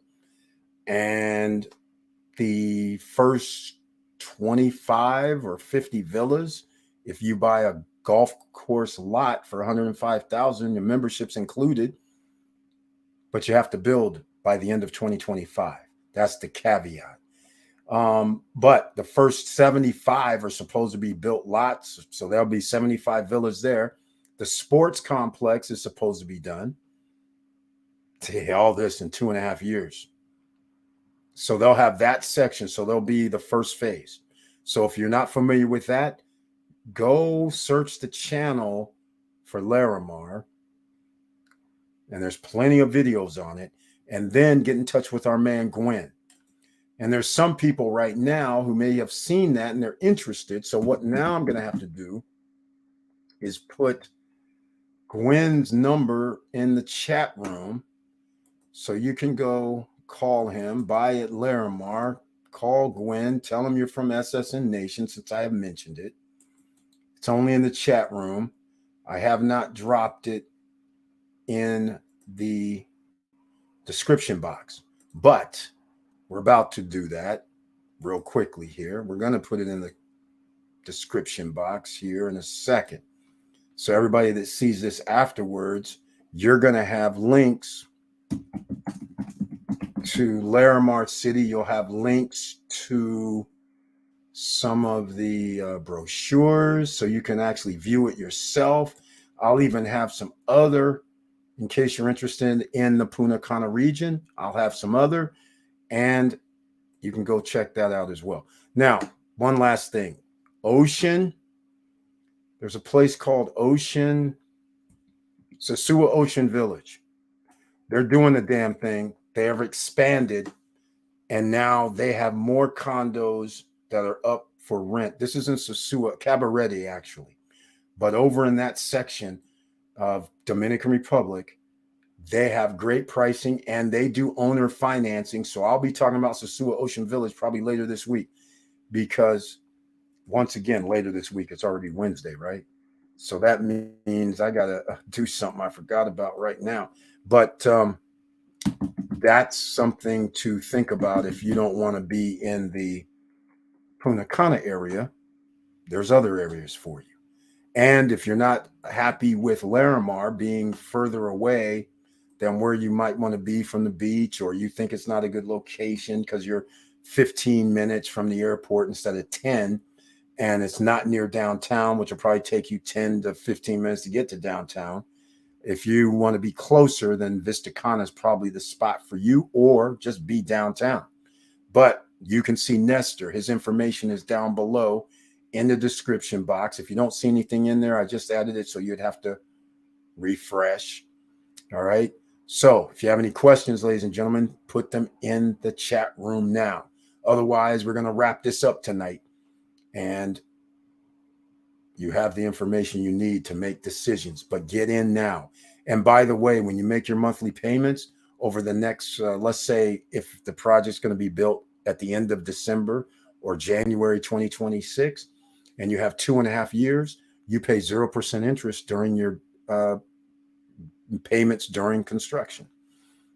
0%. So you don't have no reason. I mean, if you want to pay in full up front or pay 30% or 40% up front, that's your choice. You can generally get a discount if you pay more than 20%. Even at Larimar, they'll give you a discount of some sort. But that's a 20 and 60 package or a 20 and 50 package. 20% down, 50% during construction, and 30% on delivery, or 60 days after delivery. All right. So those are your options. So take your pick. But that's pretty much the rule everywhere. You can always negotiate down payment. You can always negotiate whether you're going to pay monthly or quarterly. There's also projects downtown. Check out Aldea Park. They started in their second phase and then Saya. But search the channel. If you're interested in Dominican Republic, search the channel. Most projects, no credit check, no qualifying, no barriers to entry. Although when you get to your financing part, you will probably need some documentations on how much you make, but your property value will be substantially higher as long as there's no some pandemics or something that happens. All right. Hopefully that helps you out, ladies and gentlemen. Hopefully you learned something tonight. Hopefully you get set on the right track so you can be successful. With all that said, thank you for watching. Thank you for listening. And please like, subscribe, and click the bell below so you get the latest updates. And I know it's hard out here, and that's why you have to prepare. It's only going to get harder. If you think 6 years is going to be easier than it is now, 6 years from now, or 4 years from now, or 3 years from now, it's going to be easier, you're going to be sadly mistaken. It might be easier, but it's going to cost you a lot more money. So you tell me, if you make $50,000 a year and all of a sudden it costs you $50,000 a year, but you can only buy the same things that you spent your money on before, and you need another 10,000 to do that. You need 60,000 a year to maintain your lifestyle. That's the problem. That could happen in 2 years or less. Then it's going to be 65,000. And then you're going to be part of that 60% living paycheck to paycheck is going to move to 70% for everybody living paycheck to paycheck. And in fact, the 60% number I think is a little bit higher than that, but I'm just going to stay with that until the next time I pull it up. And that's a problem. And we're feeling it in the Airbnb industry where Victor Marrero is in Orlando. You know what happens in the summertime in Orlando? Hell, I haven't even gotten anybody to even send me any questions about Orlando. I'm even in that market. And I'm charging too much because I'm charging more than Victor Marrero's charging. So if they had to drop their prices to $250, I don't have a freaking, well, at Westgate Town Center, we have a water park. We have 14 pools. We have a game room. What the frick? We have swans that you can paddle boat, swans that you can take out on a man-made lake. We have sports bar. We have games. We have pool tables. We have it all. We have it all out there. I'm not getting $299 a night is too much. I didn't even know if Margaritaville's charging $250 for a 2-bedroom unit. Not even that, a 2-bedroom cottage or villa, whatever. I'm overcharging. All mine is a condo. And I can't get $299. That's crazy. We were already into the $399 number, no rentals. Drop it down, still no rentals. This is how crazy it is because, first of all, a number of people are living paycheck to paycheck. Second of all, Disney raised their prices. And Disney's not going to hurt because they still have even if they have a little bit less traffic, they raise their prices so it accommodates less traffic. No big deal. But in what we're doing, we can't have prices dropping, and it's happening because you're not getting the rentals. The numbers are dropping significantly. Even in high tourist locations, we don't have the number of renters, and that is a problem. So the other side of the fence is you go, okay, Eric, I hear you saying a problem. Well, how come you're talking about doing Punta Cana? Well, there's a reason. Down below in the description box, go look at the downtown map, the PDF for the development. They are actually growing. They just broke their June tourist record, 707,000 people. That's crazy. All right. Now, they also broke their record from January through June for the 6-month mark. Of course they did, because they broke a record every month for the last 6 months. Every month is a new record. This is going to be very exciting, and there's more than one. I'm about to tell you what's going to be exciting, but here's the most important part. Out of that 7 million, 4,076 passengers came by air. That averages 681,000 tourists per month for the first 6 months, an all-time record. Here's what's some very interesting news. I told people this on Monday. I told people about this 2 weeks ago. JetBlue vacations, because JetBlue is an airline, they have their vacations also. JetBlue vacations, #1 destinations for June, July, and August. Guess where? Dominican Republic. Now, if you understand that, you'll understand also, go look at Airbnb right now. Put in 2-bedroom, 3-bedroom numbers, which means holds 5, 6, 7, 8 people, right? Put in those numbers, then go look at Punta Cana, which is the area they're trying to build, right? They're building all over the island, though, not just Punta Cana. The only reason I talk Punta Cana, 60% of the tourists come through Punta Cana Airport that land in the Dominican Republic. 7 million, but 4 million came through Punta Cana Airport. Simple, all right? So once you know those numbers, Santo Domingo is second. 26 or 25% of tourists went to Santo Domingo. Between Santo Domingo and Punta Cana, they're on both ends of the island. They're both on the eastern shore. Santo Domingo is south. Punta Cana, you drive north. Well, that's the easiest explanation. But if you have 96% of the passengers are on one side of the island, I like that. That means you should be on that side of the island. Well, it doesn't mean that entirely. All I'm saying is if you're trying to get an investment where you're pretty much guaranteed that there's going to be an increase in traffic, increase in passengers, increase in visitors, increase in tourists, then you want to be in that section. The whole island has an increase in tourists, though. It's not just that area, but I like where we have a no-brainer. That helps you out greatly. All right. So just keep that in mind. And here's the most important news that I was alluding to. Just so you know, 6 months, every month this year, there's been tourist records. Last year, in the month of July, Dominican Republic had their record of over 700,000. I believe, if I'm not mistaken, it was around 730 or 740 last July 2022. The reason why this is exciting, in the next 3 weeks, we're going to find out in about 3 weeks, maybe 4 weeks from now. Can you imagine if they got a new record, and imagine if they got an extra 60,000 people like they did in the month of June? They could approach $800,000 for 800,000 passengers coming into Dominican Republic. That could be in 1 month. That would be an all-time record, not only for July, but I have a feeling that would be a record for any month out of the year.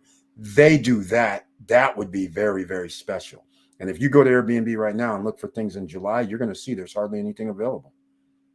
Hardly anything, which is a good sign.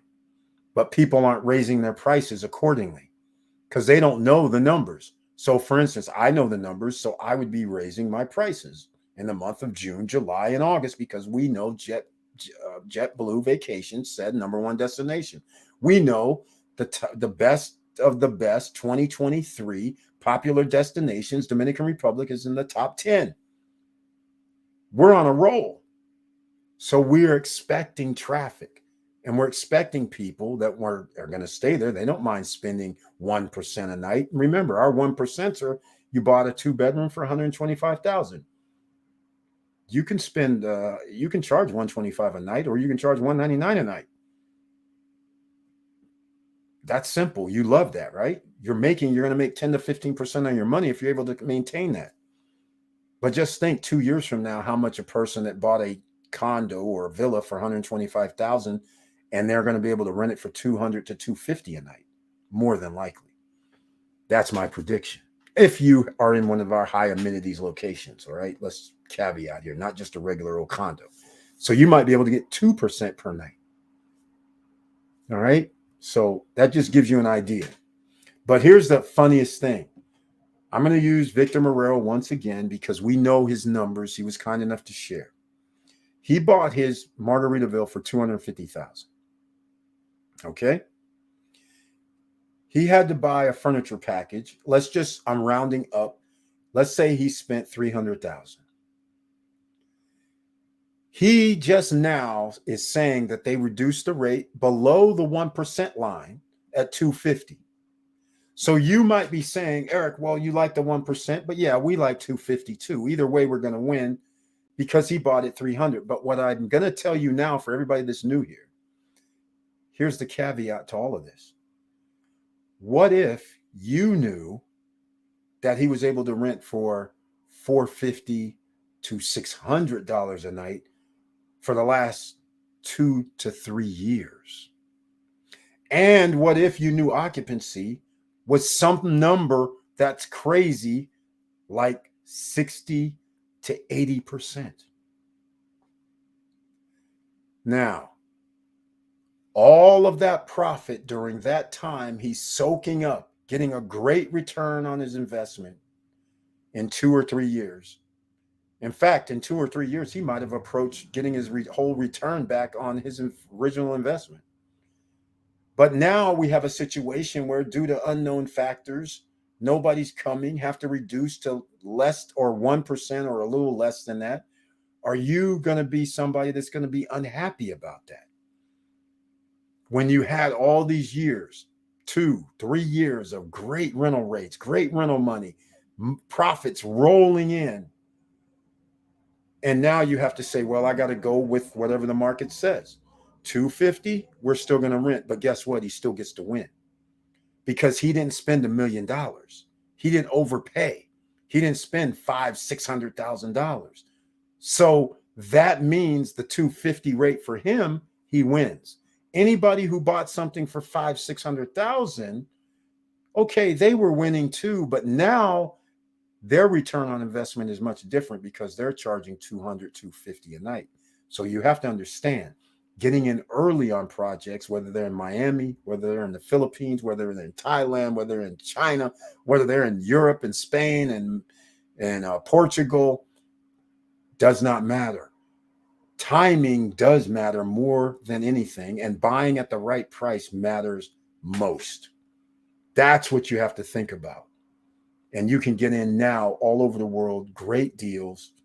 But my money right now, Dominican Republic. That's where I direct everybody. That's why we talk about it. Miami, I like Miami, but unfortunately, you got to pay hundreds of thousands of dollars for a studio unit if it's a condo. And even then, a 2-bedroom could cost you $500,000 or $600,000.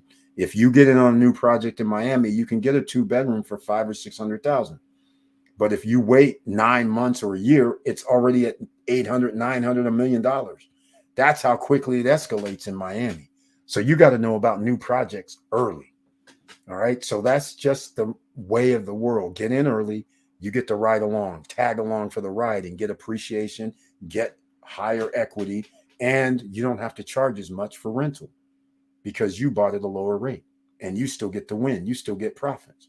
So just keep all that in mind. All right, ladies and gentlemen, we're going to wrap this up. Once again, I love you very much. I appreciate your support. And there's not much more that I can say other than that. But please make sure you share the videos. Fortunately, I've only seen the 250 a few times on last minute bookings. My minimum is 350, but I'm hoping the economy gets back online and we go back to the old rates. Yeah, Victor Morel, you know the sign of the times.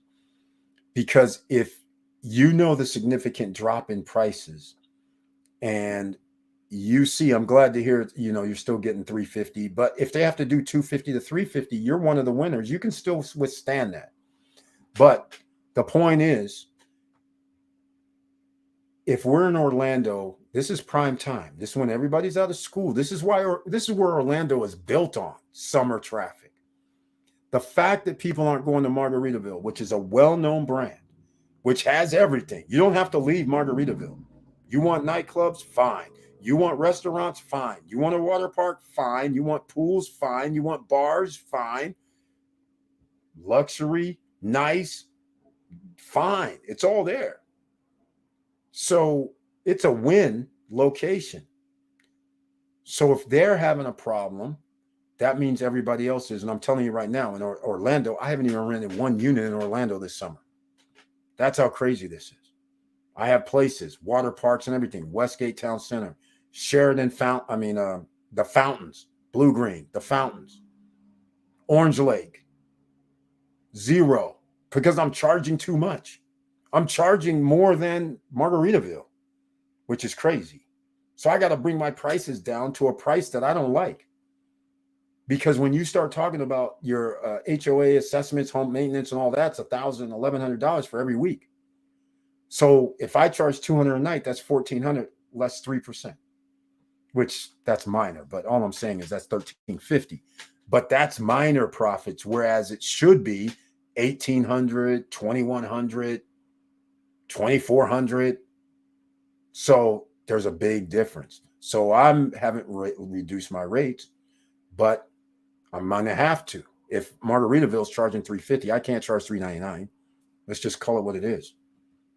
So that may be why I'm not getting any rentals, right? So I got to go in and do some adjustments. And even then, it's not even that much. $399 is not that much. Not for a 2-bedroom with water parks. There's a water park at Orange Lake. There's a water park at Westgate Town Center, at the Fountains. They have water everywhere too, but they don't have a water park though. But either way, not happening. All right. So just giving you guys an idea. So there is something afoot, and you have to be in high traffic locations. But thank you, Victor Morrell, for sharing once again. All right. We're going to wrap this up. Just remember, ladies and gentlemen, be safe out here. Hopefully I'll see you on Wednesday or Friday night at 9-10 p.m. That'd be greatly appreciated. And we'll see you then. But make sure you keep your head up. Keep moving. And you know, the end of this, we all say it, I'm out.